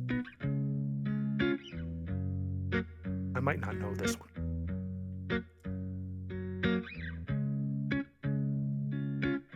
Five seconds. Me too. Give me one reason to stay here. Well, now I know what it is. It's give me one reason, but that doesn't seem right. That's why it was easy. Because it was like literally the first Well, line. yeah, if it starts with the name of the song, that does make it easier, Davey. I don't know that I've ever listened to the original of that song. I've heard 20 different Twitch streamers cover it. Oh, yeah. But yeah. I don't think I've ever heard the original. Yeah. Well, you still have it because that's a karaoke track anyway. Oh, well, there you go. But no, it pretty much sounds like that. Yeah. That's great. I know. We just handed that one to Stormin, but we'll take it. So let's see. Yeah, Jen got the both the songs, both the previous 2 songs. Fantastic stuff, Jen. Well done. Jen is actually quite good at this, unlike myself. All right.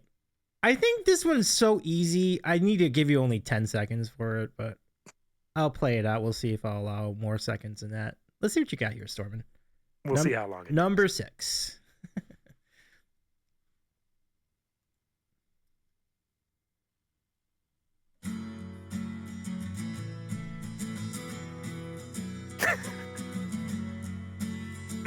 Oh, boy. Wonderwall. Yeah, of course. I mean, does it get any more obvious? It's Wonderwall. That's just so... Anyway, here's Wonderwall. Okay. I need to ramp this up a little bit now. That's fair. So now we're up to number 8, I think it is. Yeah, today's not gonna be a day. I want to be back to you. Yeah, yep. Now Rick roll him to me. I should. There's a reason why that song cost 10,000 points. Some people charge away like $100. You know, I totally down. Yeah. Kirk just says, I'm late to the party, but I came. Did I miss the cake? I don't know. I don't think you've missed the cake yet. You did miss the sandwiches, unfortunately, though. But they were really good, if it's any consolation. I know a streamer that charges $250 for it. Yeah, that totally tracks. Yeah. Yeah, you got to earn it for that song. Yeah. 10 grand. What a freaking bargain. Oh, no, point wise it is, because I think I have 10,000 points. I could totally do it. Yeah, the truth is I don't mind the song very much. So yeah, I gotcha. Was I supposed to be the kid? No, you're good. No need to bring the cake. We'll take care of it from here. All right, I'm gonna say 7. Number 7. Let's see if you can get this in 30 seconds. Here we go. Good luck.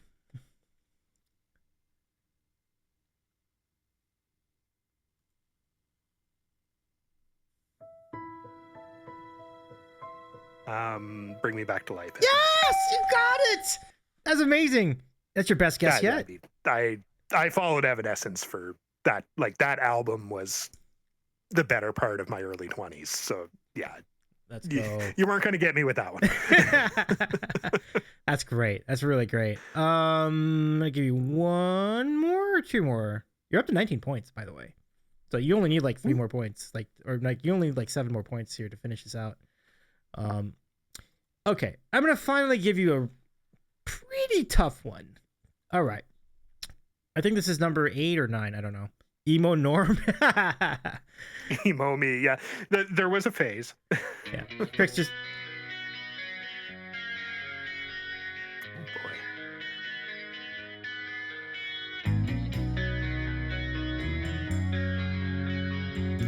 I'm not going to get this one, Davey, but I know I should.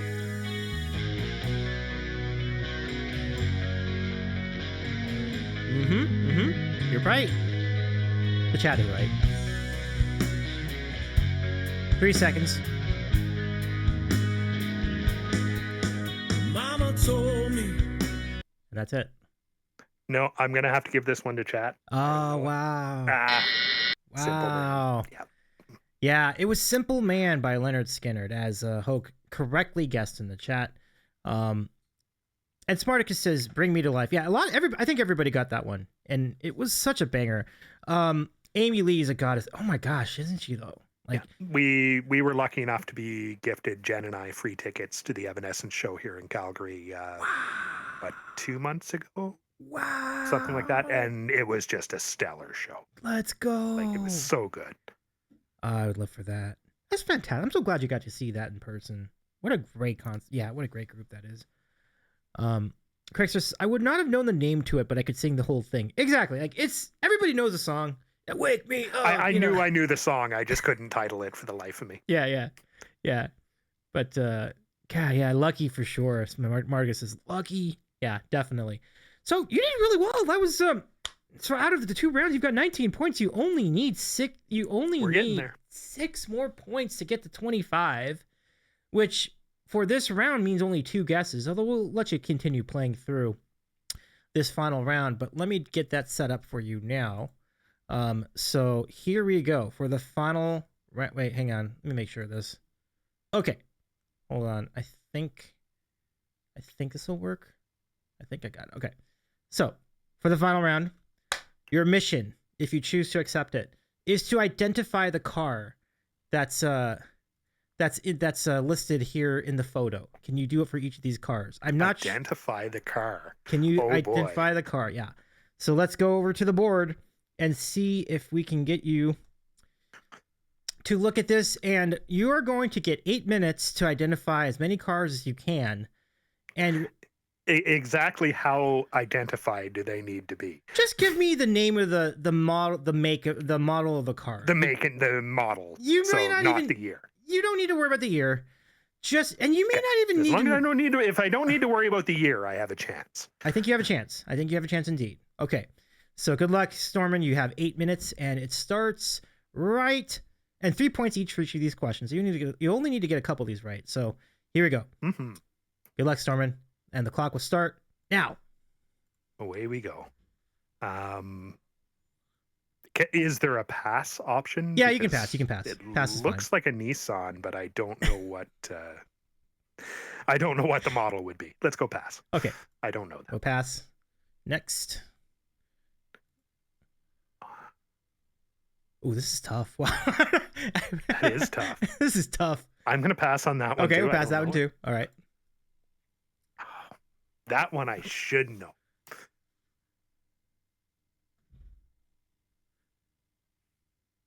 But I don't.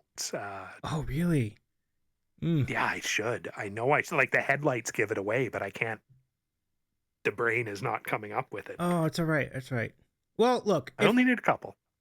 Yeah, you only need a couple, and depending on how quickly we go through this, we could go back to it too. So let's go. Let's move ahead. How many were there? There are 25. I think there are like 20 of these. So you only need like 2. That might be. This is hard. Might be a Yukon, maybe. Yeah. But. By the way, Ulo and Stormin. I mean, Ulo and Smarticus have nailed the first 3. Yeah, I'm so terrible with vehicles, and it's unbelievable because I was in the auto industry for years. No kidding. Wow. We can pass this. I know them all by name, not by sight. Yeah, I don't know this one. Yeah, this is. Not a Yukon, don't waste your time on that one. I'll tell you, it's a Ford. I'll give you a little hint on that. Yeah. Explorer, maybe. It is an Explorer. You got one. Woohoo! I got one. You only need Success. one more. You only need one more. Success. All right. Can you get this one? That looks very much like a Ram. It's a Ram. You got it. You win. Woohoo! You did it. I'm glad I only needed 2. Phenomenal, Stormin. Phenomenal. Give it up If for I StormInKey. needed more than 2, we were in trouble. Look at that. Look at that. Way to go. Way to go. Oh my goodness. Amazing. That might be the D10 RAM. It looks like a 10, yeah. From here. Hard to really say. It's big though, so it's probably got to be that one. That Generation Explorer that was known for engine failures. Oh, the previous one? Yeah. So like yeah. Didn't they use something, or did they use Expedition? I think it was Expedition. The one they used in Jurassic Park, which is smaller. It's like mid-size. But what's this one? Just for shits and giggles. Is that also a Ford? It is also a Ford. Yes. Tempo. That's a good guess though, because like the Tempo looks almost exactly the same from that angle. Oh, okay. But no, it's a little bit later. This is the Taurus. Oh, of course. Yeah. Give you one more. Oh gosh, what the heck would this one be? Oh, I think I know. Oh, I don't know. This is a Nissan. It's a Nissan? Mm-hmm. If it's a Nissan, it's probably a Sentra. It is a Sentra. Got him. Very nice. Like I said, I know them by name, not by sight. Yeah. I know the Sentra is Nissan's four-door sedan. Oh, So yeah, that's welcome in, what I the know. worst. See, I was so great to see you. See you, Fed. Thank you so much for joining us tonight. The worst Ford. Speaking of the Explorer. Look, everybody got the Sentra. Look at that. Smarticus got it. Crickster got it. Ulo got it. 98-ish, yeah. High fives to Crickster, yeah. The worst Ford. Or was that on the Taurus? I'm not sure which one that Zero was referring to, but let's do one more just for fun. Oh, gosh. That's gotta be a Jetta. And I if thought it's so. not, it's a Passat. It is a Passat, yes. Got it right, Passat. Oh, the Taurus, yeah. The Taurus was not great. I agree with you. But great to see you, Zero. Welcome in. It's good to have you here. By the way, what we're doing tonight is we are previewing the Super Mega Trivia Challenge coming up on Thursday, where we'll do stuff just like this on the stream. We have all these cool people joining us: Ferdane and Talo and Streamscribe and John Oakwood and Steggy, just streaming, Taki Trina Tunes, Looney Soy Sauce, LG, Richter Voice, C-Dub, Catalytic, The Rusty Panda, and Galvus the Green. What a lineup we have here coming up for you in just a couple days' time. So join us on 8 o'clock Eastern for that. And Stormin as the guinea pig, big time congratulations to you. You nailed it, 25 points. Really good. They're in for a lot of fun because I had a lot of fun doing that too. Aw. So I'm they're gonna have a good night. I'm glad. Yeah, the Jetta was shorter. So yeah, I mean, you nailed the. You had your eye on the ball pretty well with the Volkswagen too, because you had it down to 2 and oh, but wait, let me do one more because this is just so infamous. Like, do you remember this?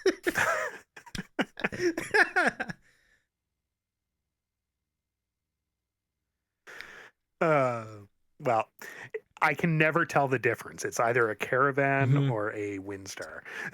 It's a Dodge Caravan. You're right, and it could also have been a Chrysler Town and Country, or it could have been a Plymouth Voyager. Yes, they are the same. And- One and the same, basically. I mean, that's what was just so ridiculous about it. They're like, these are different brands. Like, no, they're not. It's literally the same car. It's the same van. Like, Yeah.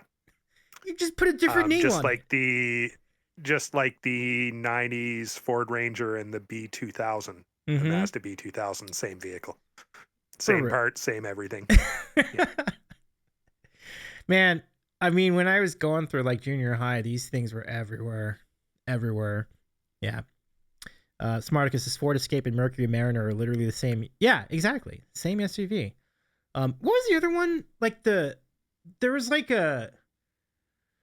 a Mercury and a Ford that were like exactly the same, or a Lincoln that were like genuinely the same car. And I'm trying to remember what it was. It was like, I will get back. I'll figure that one out. Oh man, I'm working during. Oh, good. Oh, isn't this the Honda? That's the Odyssey. Odyssey, yeah, the Odyssey. Where is Odyssey? Odyssey, shout out to I'm Odyssey. This is the Odyssey car. Geo Tracker and Suzuki Samurai were the same cars as Geo. Oh wow. Mm-hmm. Yeah. Mm-hmm.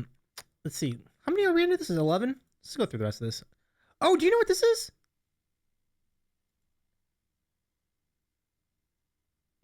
Looks like a Firebird, maybe? Look a little closer.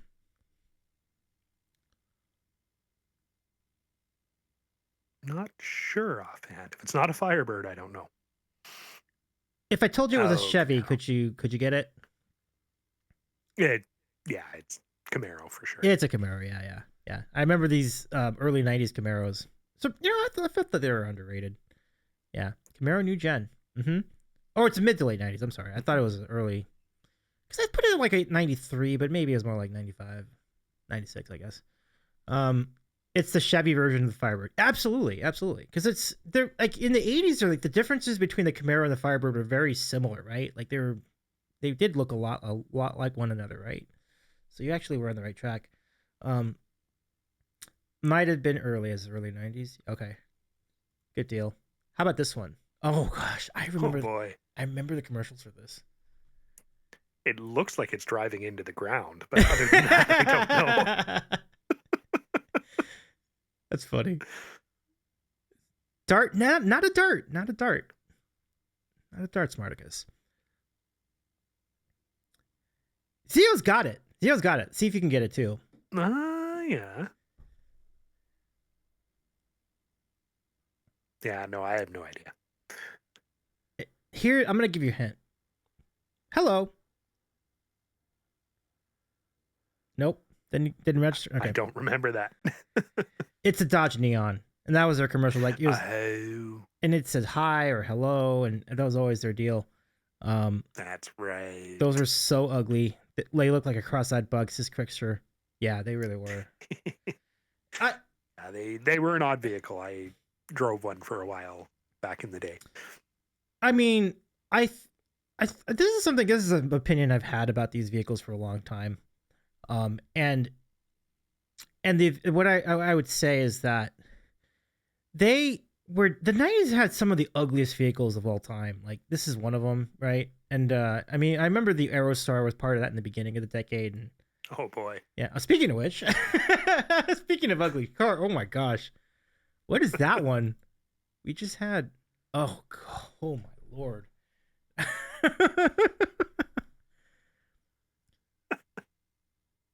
One of the safest cars of the 90s and the early 2000s. Oh, the neon was? Good to know. Pretty cool. Because there were two big sedans in the 90s for the Ford. We mentioned the Taurus. What? Yeah, see, when I see a Ford sedan, I always think Tempo, but that's because I learned to drive in one. Oh, right. Nice. I don't think that is one, though.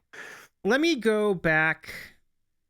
I will just give it to you. Oh, oof. Let me just wait out this ad first, and then I'll give it to you. But oh, Spartacus got it. Yes. And Zero says some Fox body Ford monstrosity. You're correct. The Fox platform. Oh, an Escort. I didn't know they made four-door Escorts. Yep. An Escort is what Whenever it was. I think Escort, I think the little like two-door hatchback style. Interesting. Yeah. That is true. They did make them in both formats. So here it is again, just to take a look at that. Yeah, Ford Escort. Look at that. Ulo says my first car was the estate facelift of that generation. Love that car. Yeah, that was a kind of a popular one. It was a very dependable car, and I think it was really a big reason why Ford was like made a little renaissance in the 80s and 90s. Like it was really big for them, you know. The Focus replaced. Oh my gosh, the Focus. We don't speak of the Focus on this channel. Like, but just kidding. Focus is fine. But there's definitely better. The Buick LeSabre. Wow. Buick, it's just weird because like Buick now makes small cars, but I remember growing up Buick being the big car company. Like Buick was a synonym for large boat. Absolutely. Yeah. That's it. You could get an Escort for like $1,000, and I'm still talking about the car. Yeah, I learned all the definitions of that word in the 90s as well. Like, oh goodness, that's funny. This one. Can you guess this one? It's kind of hard because you can't see the logo, but I'll tell you. Yeah, if it was a little bigger. It's a Toyota. See if that helps. It's a Toyota. I mean, I'm gonna say Camry, but you're right. It's a Camry. Yep, you got it. Excellent. Got it. I didn't think it was a Corolla. I thought it was a little big for a Corolla. So this is probably a mid 90s Camry, because maybe not even mid 90s, maybe more like late 90s, because like the one I drove for many years is a 1994 model, and the headlights were a little bit they had a little bit more height, like they're a little thicker than these. So this is probably more like a 96 or 97 Camry. Yeah, old Camry. Yeah, everybody got it. Yep. So this is Camry, Ulo, Crickster. My first car was an 86 Oldsmobile 88. Oh, those Oldsmobile 88s were boss. I actually like those. Yeah. Did you ever drive one of those? I never actually drove it. I just remember seeing him. I've drove in one. Oh, nice. You were in one? Yeah, my old roommate used to have one back in university days. Oh, that's awesome. That's what he cruised around in. Dude, that's yeah. The 88s were I'm a fan of the 88 for sure. Yeah. Smarticus says the old 88s were badass. Yes. I'll get a photo of that in a minute, but I could look up the specific year of this gen. Oh yeah, well, let us know. Let us know what year that was. Like it does look like a 96 or 97. So just a couple more of these. Zio says my first car was a 68 Mustang. Still have it, although it isn't roadworthy at the moment. Wow, Zio. 68 Mustang is pretty underrated actually, because they started to get like this. They started to have this little bit of a hatchback type of look at the back. I can show that to you in a minute.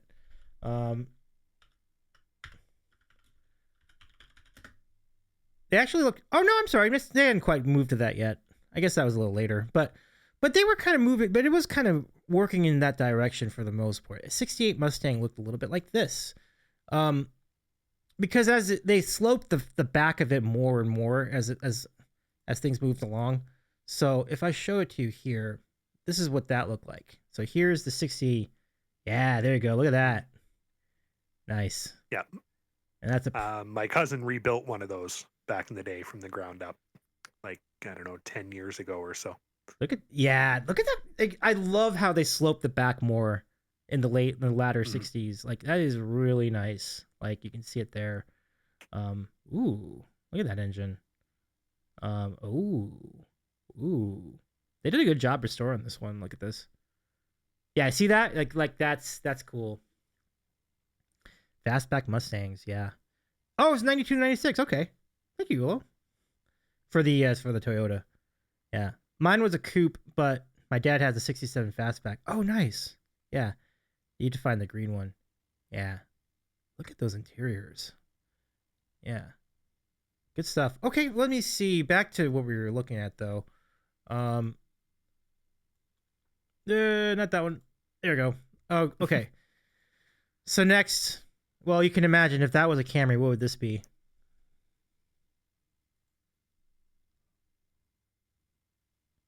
Mm. It's either a Corolla or it could be the smaller one yet. There was a third one, and its name is escaping me. No, you're good. You're good. It is a Corolla. It is a Corolla? Corolla. Yeah. Hit it on the nose. 3 to go. I was thinking Tercel. Oh, is the one I was Tercel. I thinking of. remember the Tercel a little bit. Yeah. They're so cute. They're so little. They're so tiny. Absolutely. Ulo says I can name 2 of the 4 in the background again. Oh, in the background. Wow. That's impressive. I think I can kind of make out the one in the corner, the truck in the corner of that photo. It's hard to see, but I can kind of see that one. I think I see a Mustang of middle 2010s vintage, if I'm looking at it correctly. I'm not sure, though. It's hard to see from that photo, but pretty good that you can spot that, Ulo. Oh, this is the Jetta. Yeah, I remember. Yes. And it's taken me this long to figure out that I could pop this video out and make it bigger.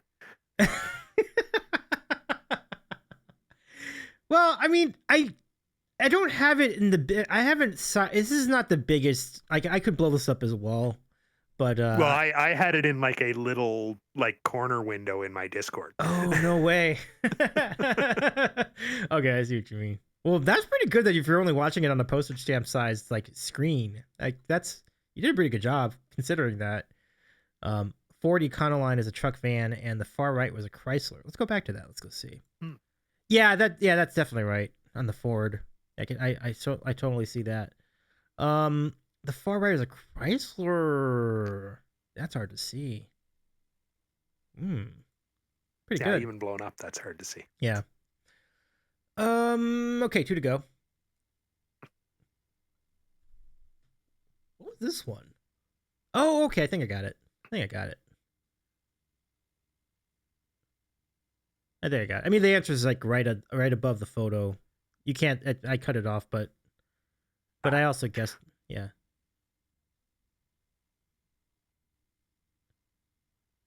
I'm not sure.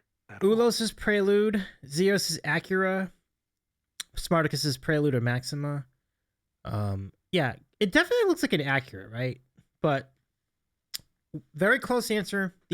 It's an interesting one because the spoiler's kind of throwing people off, and because you don't normally associate this car with a spoiler, but this nevertheless had a spoiler. It might be Japanese market Civic. Very close.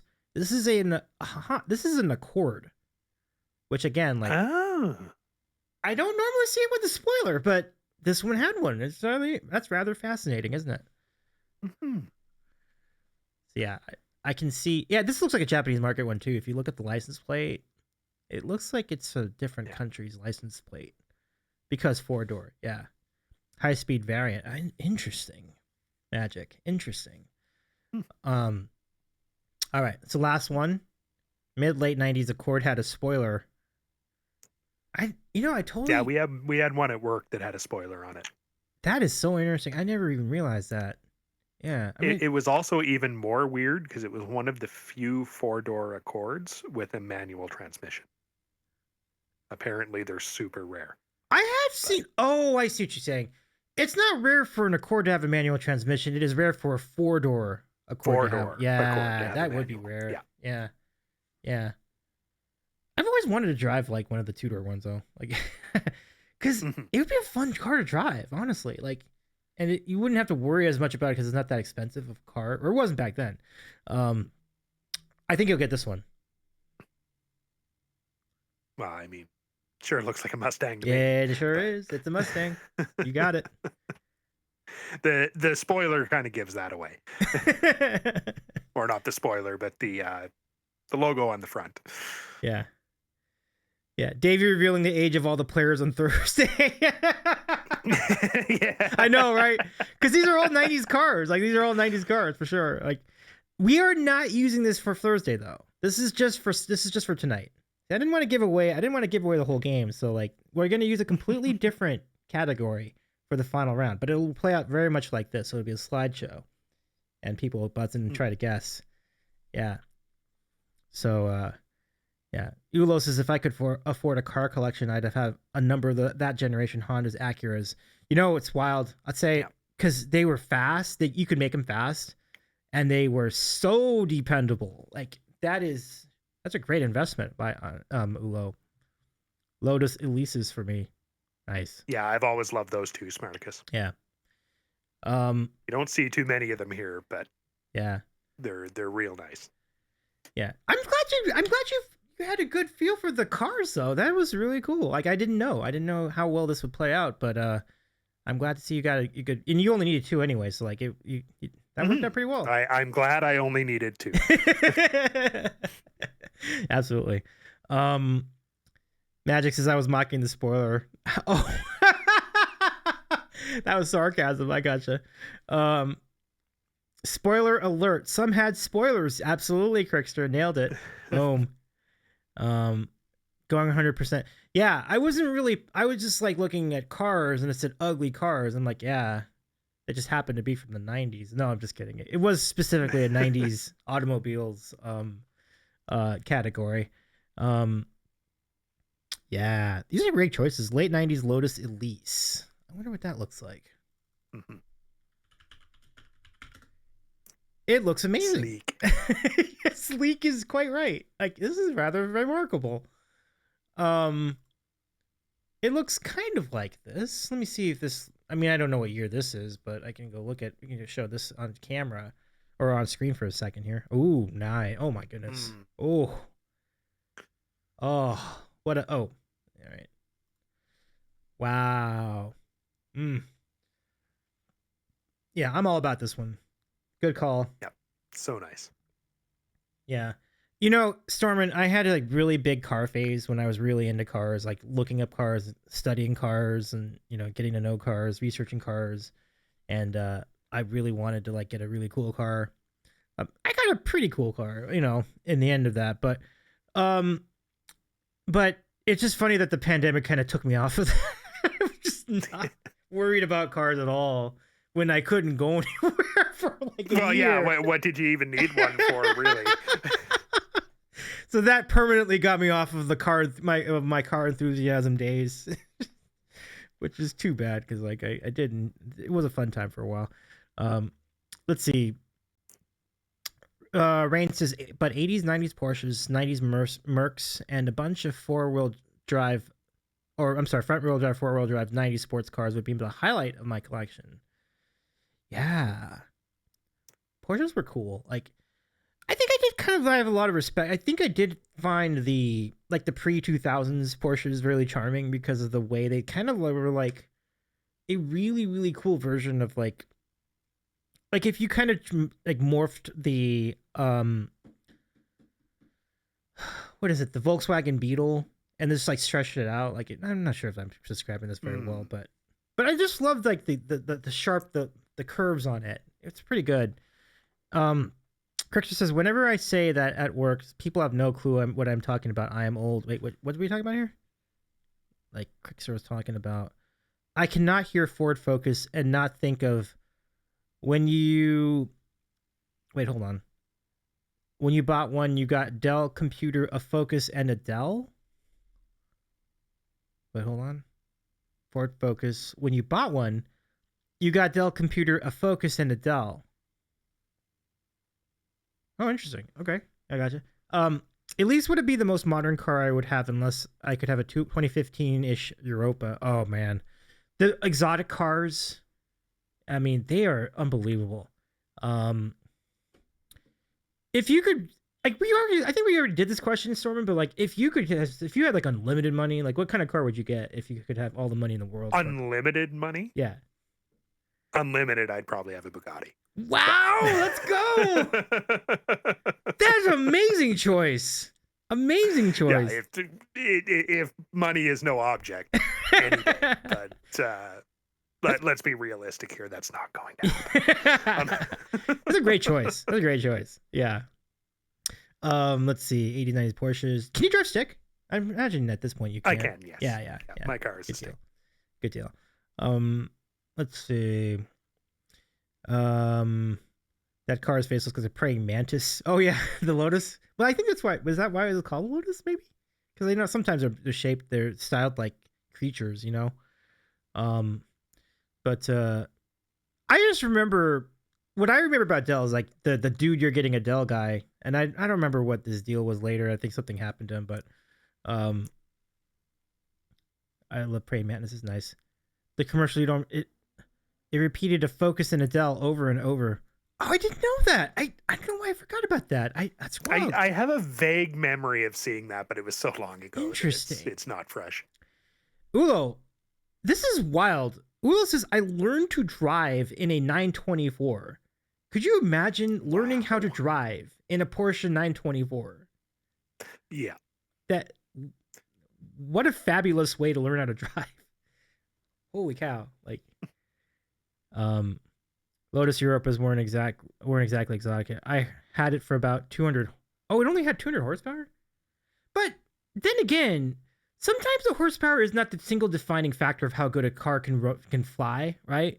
Because sometimes you can have a really good fast car if it's light, and you can have like 180 horsepower. It just depends on like how it's built.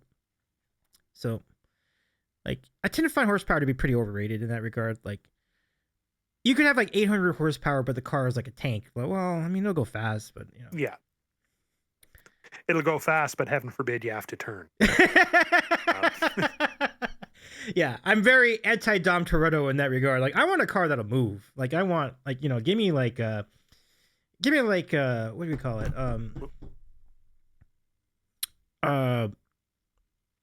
Well, give me a Lotus for one. Like, that's a good one. And then, or a Spider or something like that. Something that can make really good turns, you know? Europe, yeah. It'll stop eventually. It'll stop eventually. You know, have you ever driven, like, so in terms of like the heavy cars, have you ever driven stuff like a Challenger or a even just for a little bit, like, have you ever driven like a Challenger or like a Paracuda or something like that? Briefly. Yeah, same. Yeah, I've never owned one or driven one on a regular basis, but yeah, I have driven one before. Yeah. Honestly, yes, it's got the horses, but then it's like trying to stop it is such. Yeah, I've always been a small little zippy car person. Yeah, like I drive around in a Lancer. That's my car. I think if I could, small Lancer. sedan. Nice. Yeah, that's pretty good. I mean, one of my favorite cars when I was younger, I guess, the Infiniti G series, G35, G37. Those were amazing. Like, you could do whatever you wanted on that car. It was just the steering is so good. Like, I'm a big fan of that one. Let me see. Spartacus says Elise was the pinnacle. Exige is closest for Lotus, but I would put the 3 or 2 11 behind the Elise. I would like to ask that same question to all of you in the chat. Crickster, Ulo, Magic, Smarticus, what's your dream car? You have unlimited dollars. You can buy a car. What's it going to be? What's it going to be? Doesn't have to be the most expensive car, just to be clear, but I would love to hear your answers to this. Would it be a McLaren? Like, a McLaren would be pretty nuts. Like, I'd be scared to drive it, but a McLaren would be pretty awesome. Yeah. Yeah. Be pretty good. Yeah. I didn't know that you know, I guess I just assumed that like the stick shift had been more rare these days. It's cool that you still have one. Like, that's pretty neat. It is rare. I specifically wanted one when I got mine. Oh, okay. Yeah. I mean, you can. I mean, if you look hard enough, you'll find a solid stick. Like, one of the. There's go ahead. benefits to driving stick. Like, I didn't change my brakes until 215,000 kilometers, give or take, was when I changed out the factory brakes. Really? That's amazing. That's a hell of a run right there. Okay, so we have the most expensive car in my top 10 is around 100K. The Lancia Delta Intergala Evo. Wow. Ooh. Good choice, Rain. Good choice. Integral Evo. I'm gonna put all these on screen just so everybody can see them. Ooh, this looks like fun. I think I've seen YouTube reviews of this car. Let me see if I can just pop this up. It's surprisingly, it may not look like it's like a fun car, but this is a very, very fun car. Like, let me show you right here. Oh yeah. Yeah, there's a quick look at it, right? So you see it here. Yeah, I got the hatchback and everything. You could be like, yeah. Get another one. I was just gonna say, Smarticus, I bet you that would make one heck of a rally car. Yeah, Delta Integrals are off-road monsters. That's like the perfect application for it, right? Like, it totally could just be. It could totally off-road for sure. Like, it's just amazing, the suspension, the tires, and everything. Like, yeah. I'm sorry I'm scrolling through this so fast. I'm just trying to figure out good angles on this, but that's pretty nice. Let's go. What we have, yeah. Oh, you really know your cars. This is really good. So Smarticus says the Elise Sport 135. Let me look that up.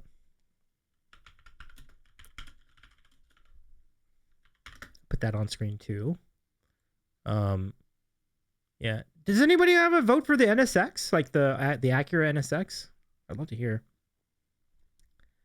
There it is. There's a. Oh wow. Ooh. Yeah, that looks fun. It just looks fast, right? Like, it just says, "Screw." Yeah. That's a good one. Do you have any more photos of this? Let's see. I do not. So it's just that one. Okay. Let's go back to it then. Yeah. Nice One pick. photo and a lot of words. It is. Crickster says, I sent you the Focus Still commercial for viewing pleasure at a later time. Thank you, Crickster. Yeah.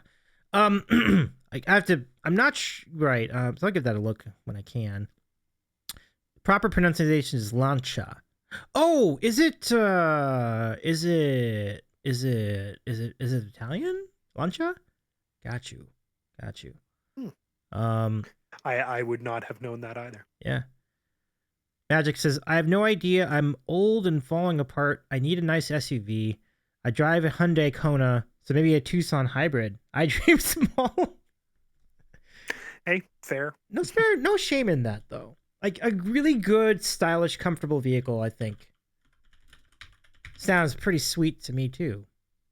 It's actually a pretty solid car overall. So, like, I'm kind of with that. Let me see if I can find a good image of it. And then just kind of show it on screen here. I think I got it. Give me a sec here. Yeah, this looks all right. This is the Tucson hype. Yeah. Oh, yeah. Not bad. It's like a crossover, I think. It looks like it's about crossover size, right? Yeah. I like where Magic said that. Hyundai have really started putting a lot of sharp edges on their stuff recently. Yeah. Yeah, I've noticed that. Their SUVs, sedans, they're all very, very sharp lines in their designs. Yeah. They look interesting. It's a nice car. Definitely a really good car for like a good car, a good modern car. Absolutely. Very nice. Let's see. Crickster says I would have a fully restored 69 Caprice, aka land yacht. That is a huge car. Oh yeah. Like, even like the length of the car, like, you might not be able to park in most parts of Los Angeles with it. It's pretty big. I wouldn't want to drive around the city with one. Great for cruising on the highway, but it is trying to find a parking spot is tough. Yeah. But what a cool looking car, though. Like that, What a cool. Okay, I'm gonna show it to you, folks. Like, 1969 Chevy Caprice. Okay, let me show this too. It's going for 39,000, which to me doesn't sound like that much for what it is. Like, that sounds pretty good. But look how long it is. Like, it looks to be in pretty good shape. yeah, Obviously absolutely, absolutely. Oh, what's this now? Skip to main content. Oh, let me just go like this. Oh, there you go. That's better. Okay. So, oh, we can't really see that though because it's way up there. I'm gonna bring it down here then. Yeah, there you go. Ooh, that's cool. That's cool. Look at the front of this. Yeah, that's nice. I wish I could bring that down more though. I don't think I can. But the Chevy Caprice is pretty cool. I mean, they made those things way into the 90s even, but they didn't look that stylish by then. But the ones from the 60s are pretty sweet. Yeah. Good pick. Good pick. Let me see if I can get one more look at that. Let me see. Maybe this one? Oh, yeah. It doesn't get more late 60s than this. It doesn't get more 1970. And I'm very specific. The year 1970 as this would, even though this is a 69 model. Look at that color. I mean, nothing says the car of the future like avocado green. Like and the seats too. It's not just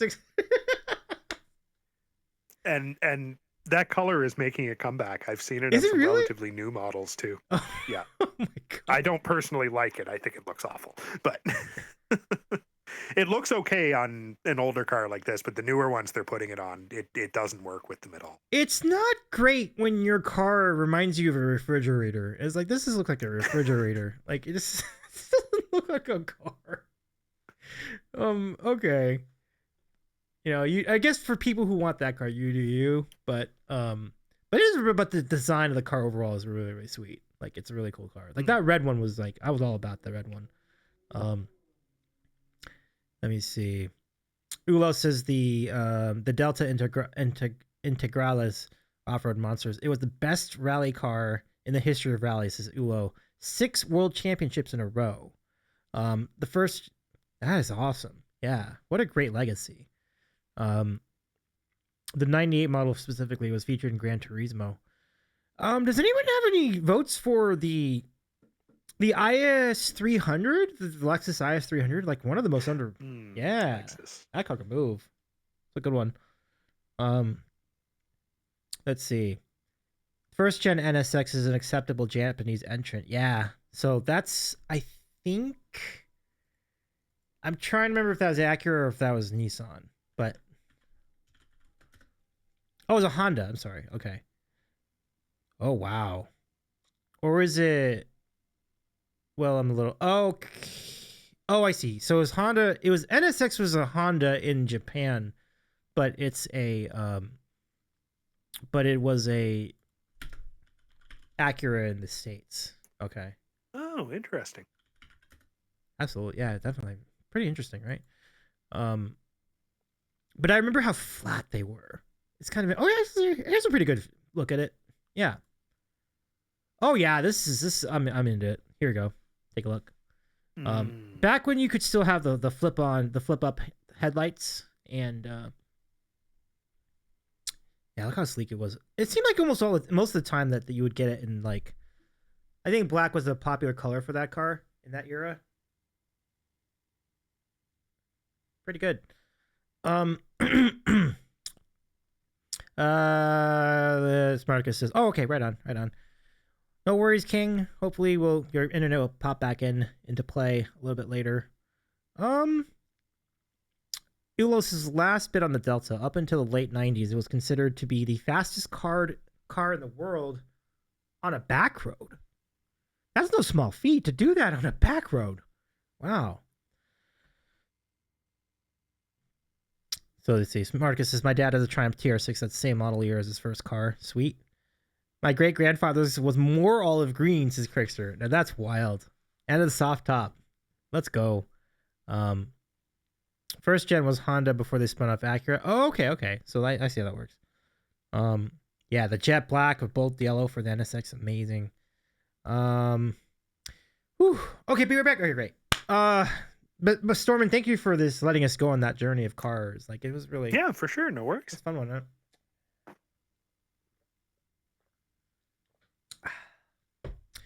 But you could always, and that's the kind of the nice thing about it. Test working. Yes, we see you, King. We see you. Glad you're back. Sorry about your internet, though. I just sent a pic of what my great grandpa's the blacktop mellows the green. Yeah, it'll only work at 160p. All right. Oh, yikes. Ooh.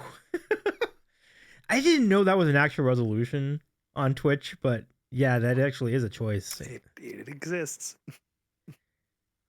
You know, to really put that in perspective, like Nintendo was running at a higher resolution than 160p.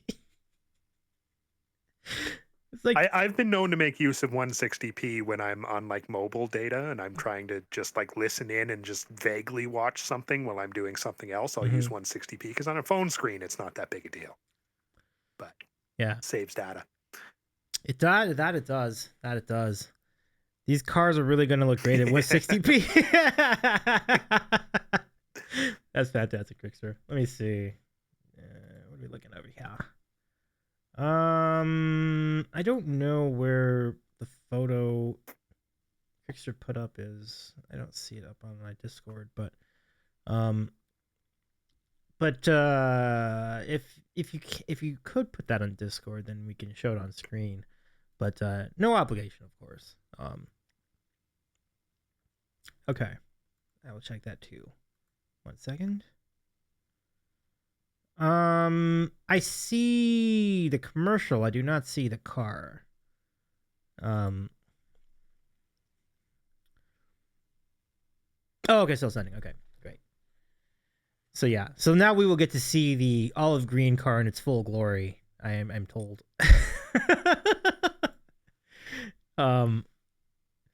So give me a sec here. I think it'll pop up any minute now, but yeah, I mean, it's really great stuff. Have you ever been to like car museums? Because there's a one in LA called the Peterson Auto Museum, and it's a phenomenal like tour through the entire history of cars. It's really cool. But if not, I mean, hopefully there's been car shows in your area that have been pretty cool to really show you all the classic cars and modern cars and things like that. Yeah. Okay, we're waiting on that photo, but but yeah, I mean, I think it's really cool. Just to step back to like the music stuff again. Like, it's neat to see some of the things you've been up to, and I love that you're part of a gigging band, and that you've performed at weddings, and that you've been able to stream on Twitch, and that your music has continued to grow, and it's like kind of neat to see like what's on tap too. So that's pretty neat. I don't recall, other than the track you did for that one album to surprise Danny, which was absolutely fantastic. I hope that's on Bandcamp, but I don't think so. But oh, okay. But it was great. Like, I think when we had LJP on the show, we broke down like how everybody got their tracks in together and everything for that album. Amazing stuff. But would that be in your near future too? Like recording music to put on Bandcamp, like EPs or singles? Definitely. That's gonna happen at some point this year. Oh, at the very least, Damn Fine Coffee will get done. Ooh. I'm kind of hoping that by towards the end of the year to have a short, like 4 to 5 song EP. Amazing. Kind of done.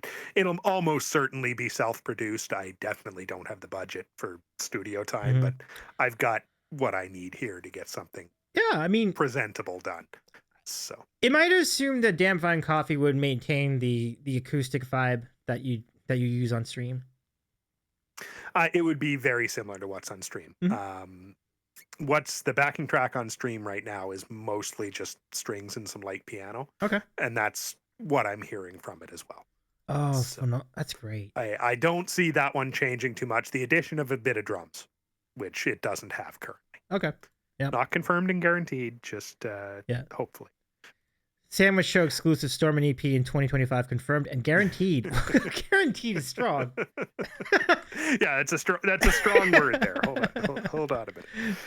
No, it's it is the aim for the year is to get that done. That's so cool, along with some more writing and some more originals in the stream as well. You tried. I don't blame you. Well, Good try, Hoke. I love it. So let's go take a look at this car. This is Crickster's grandfather or great grandfather's car. Great grandfather? Trying to remember which one it was, but there's another one of those Caprices. Oh yeah. Yeah. Yeah, that's such a late 60s look. Like you see the top on the Oh yeah. the two-tone top. Yeah. Yeah. It's a pretty cool car. I mean, this is 2 doors, folks. It's longer than like a freaking Cadillac Escalade. It's a 2-door car. It's long enough that it could be 2 cars.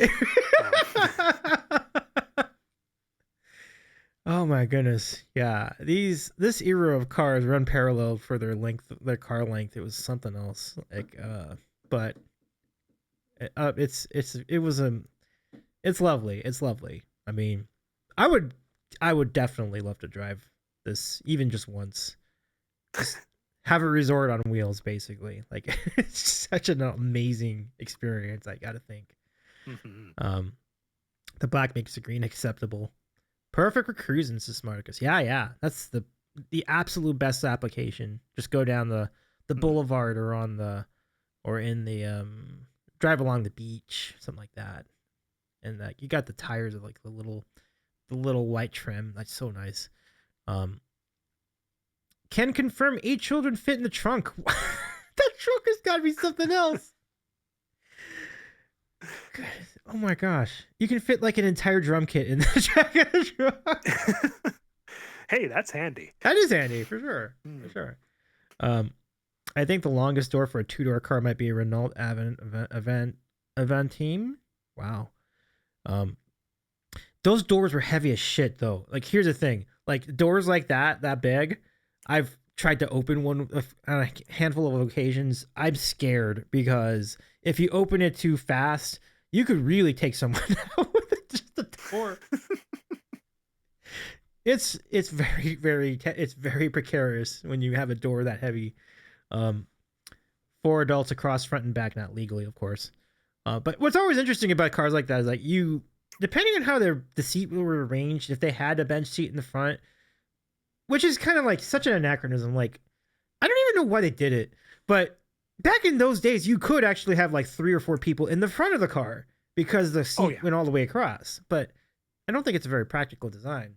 Because like if you want to lean the seat back, then it's like you're only leaning like some of the seat back. I don't know. It was something. It was something. Bench front and back. Yep. Yeah.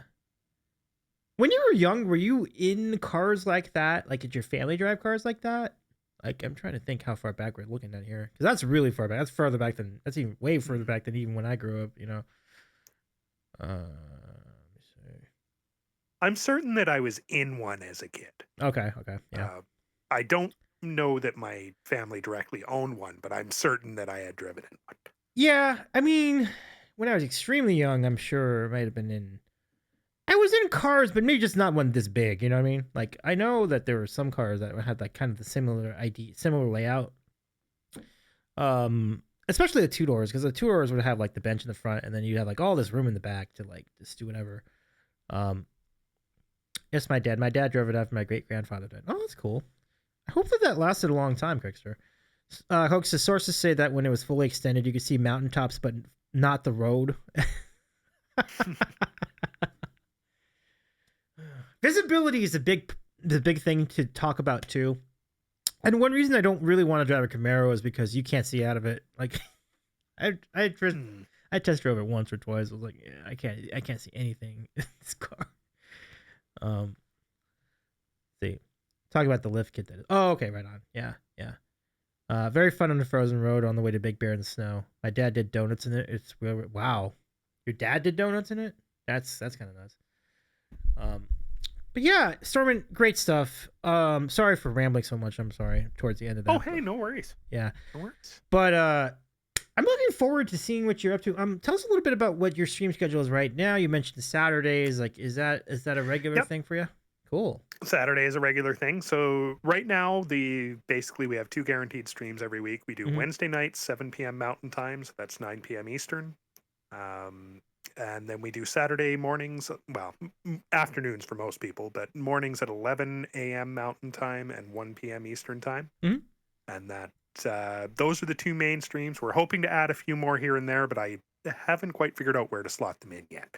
So they're probably going to wind up being that there'll be one or two more every once in a while, just kind of randomly thrown in to try to get some new time zones and get more people that are able to see it. But the two main times that I dedicate are the Wednesday evenings and Saturday mornings. Oh, that's awesome. Yeah. I did want to bring this up before we go because I don't want to forget about this. But what I did not realize about your handle is that the way it's laid out, your name is StormInKey. I never realized that until I was doing the promos. So was that the emphasis? Was that the idea behind your handle? That was the idea. What basically happened is when I first came here, I used the same handle that I've used everywhere else on the planet, kind of giving myself away a little bit, but Stormin 82. Mm-hmm. And it was just with my age or my birth year in it. And I kind of figured if you were going to do something where it's going to be public facing and it could become something, that sort of thing, I just wanted to take my birth year out of it. Oh, yeah, absolutely. Absolutely. But by that point, so many people knew me as Stormin that I didn't want to completely change the name. Uh-huh. And this was what I settled on as the intermediary. So it's, StormInKey, like music being in key. And the first of it is still Stormin. So that way I could kind of keep the best of both worlds and still have a more unique brandable name. So that is so cool. And it's funny, like you said, because of the way that it comes off the tongue, like I think the majority of us call you Stormin, though we could have actually been calling you Storm the entire time. Mm-hmm. Wow. Which is also acceptable. Okay. Okay. That's my usual intro is, you can call me Stormin, you can call me Storm, you can call me Norm, that's my name. Mm-hmm. You can call me pretty much anything and I will answer to it as long as you're polite. Yeah. Wait, I think you've got some company here. Crick says 82, you say. Mm-hmm. And Zio says 82. Man, yes, I've seen a few more 82s around too. I do always notice that when I see it. Dig it. Zio says 82. Man, I was 12 when you were born. Well, I always say you're only as old or as young as you feel, right? So I think that's the way to go about it. I am so used to being the oldest one in Twitch chat, so this is kind of this is a blessing. Dig it a lot. Now what we like to do on the sandwich shows, we like to promote other people on Twitch. So I will give you an opportunity to see. I'd love to give you an opportunity to see if there's anybody you would recommend for a raid tonight. But I have some ideas too. Well, we probably have a lot of the same ideas, Davey. Let's be real. But let's see who I've got. Okay. Hang out here. Mind my extremely loud keyboard. Oh, no worries. That just means what? How many do you want? 4? Do you want 4 balls, or do you just want 1 ball? Wait, who's asking for the balls? Oh, you are still there. for a minute there, it sounded like you cut off. I was worried you went away because I couldn't see you for a minute. Okay. I wonder who was asking for the 4 balls or 1 ball. You'll take 1? Okay. You know what stands out to me immediately? And you want it to be _Butters, or you just want Butters? That's the one that jumps out to me. Oh. LG music. Oh, our pal LG. He's been going a little while. I think we can throw it in there. He still seems to be uking it up pretty good. Okay. Yeah, I'm all about it. Do you have 2 streams up at the moment? Because I hear 2 things at once, or is that me? Oh, are you? All right. Can we start the timer right now? It could be me. Did it stop now? We'll just say at 9:15, I can get out of this thing because it's really, really hot. Butters. I still hear something, but I don't know if that's you or me. Check it out, Butters. I think at this point it has to be you. I've shut down my web browser completely at this point. So. Okay. No, I think we're out. Okay. LG, let's do it. I mean, hopefully he won't mind us jumping in late. I don't think he'll mind, because I should mention that LG will be with us on Thursday. He will be part of the group. So let's do it. Thank you so much again, Stormin. So good to see you again and catch up and get to know you. You're most welcome, Davey. Thanks for having me. Yeah. Thanks for an amazing time.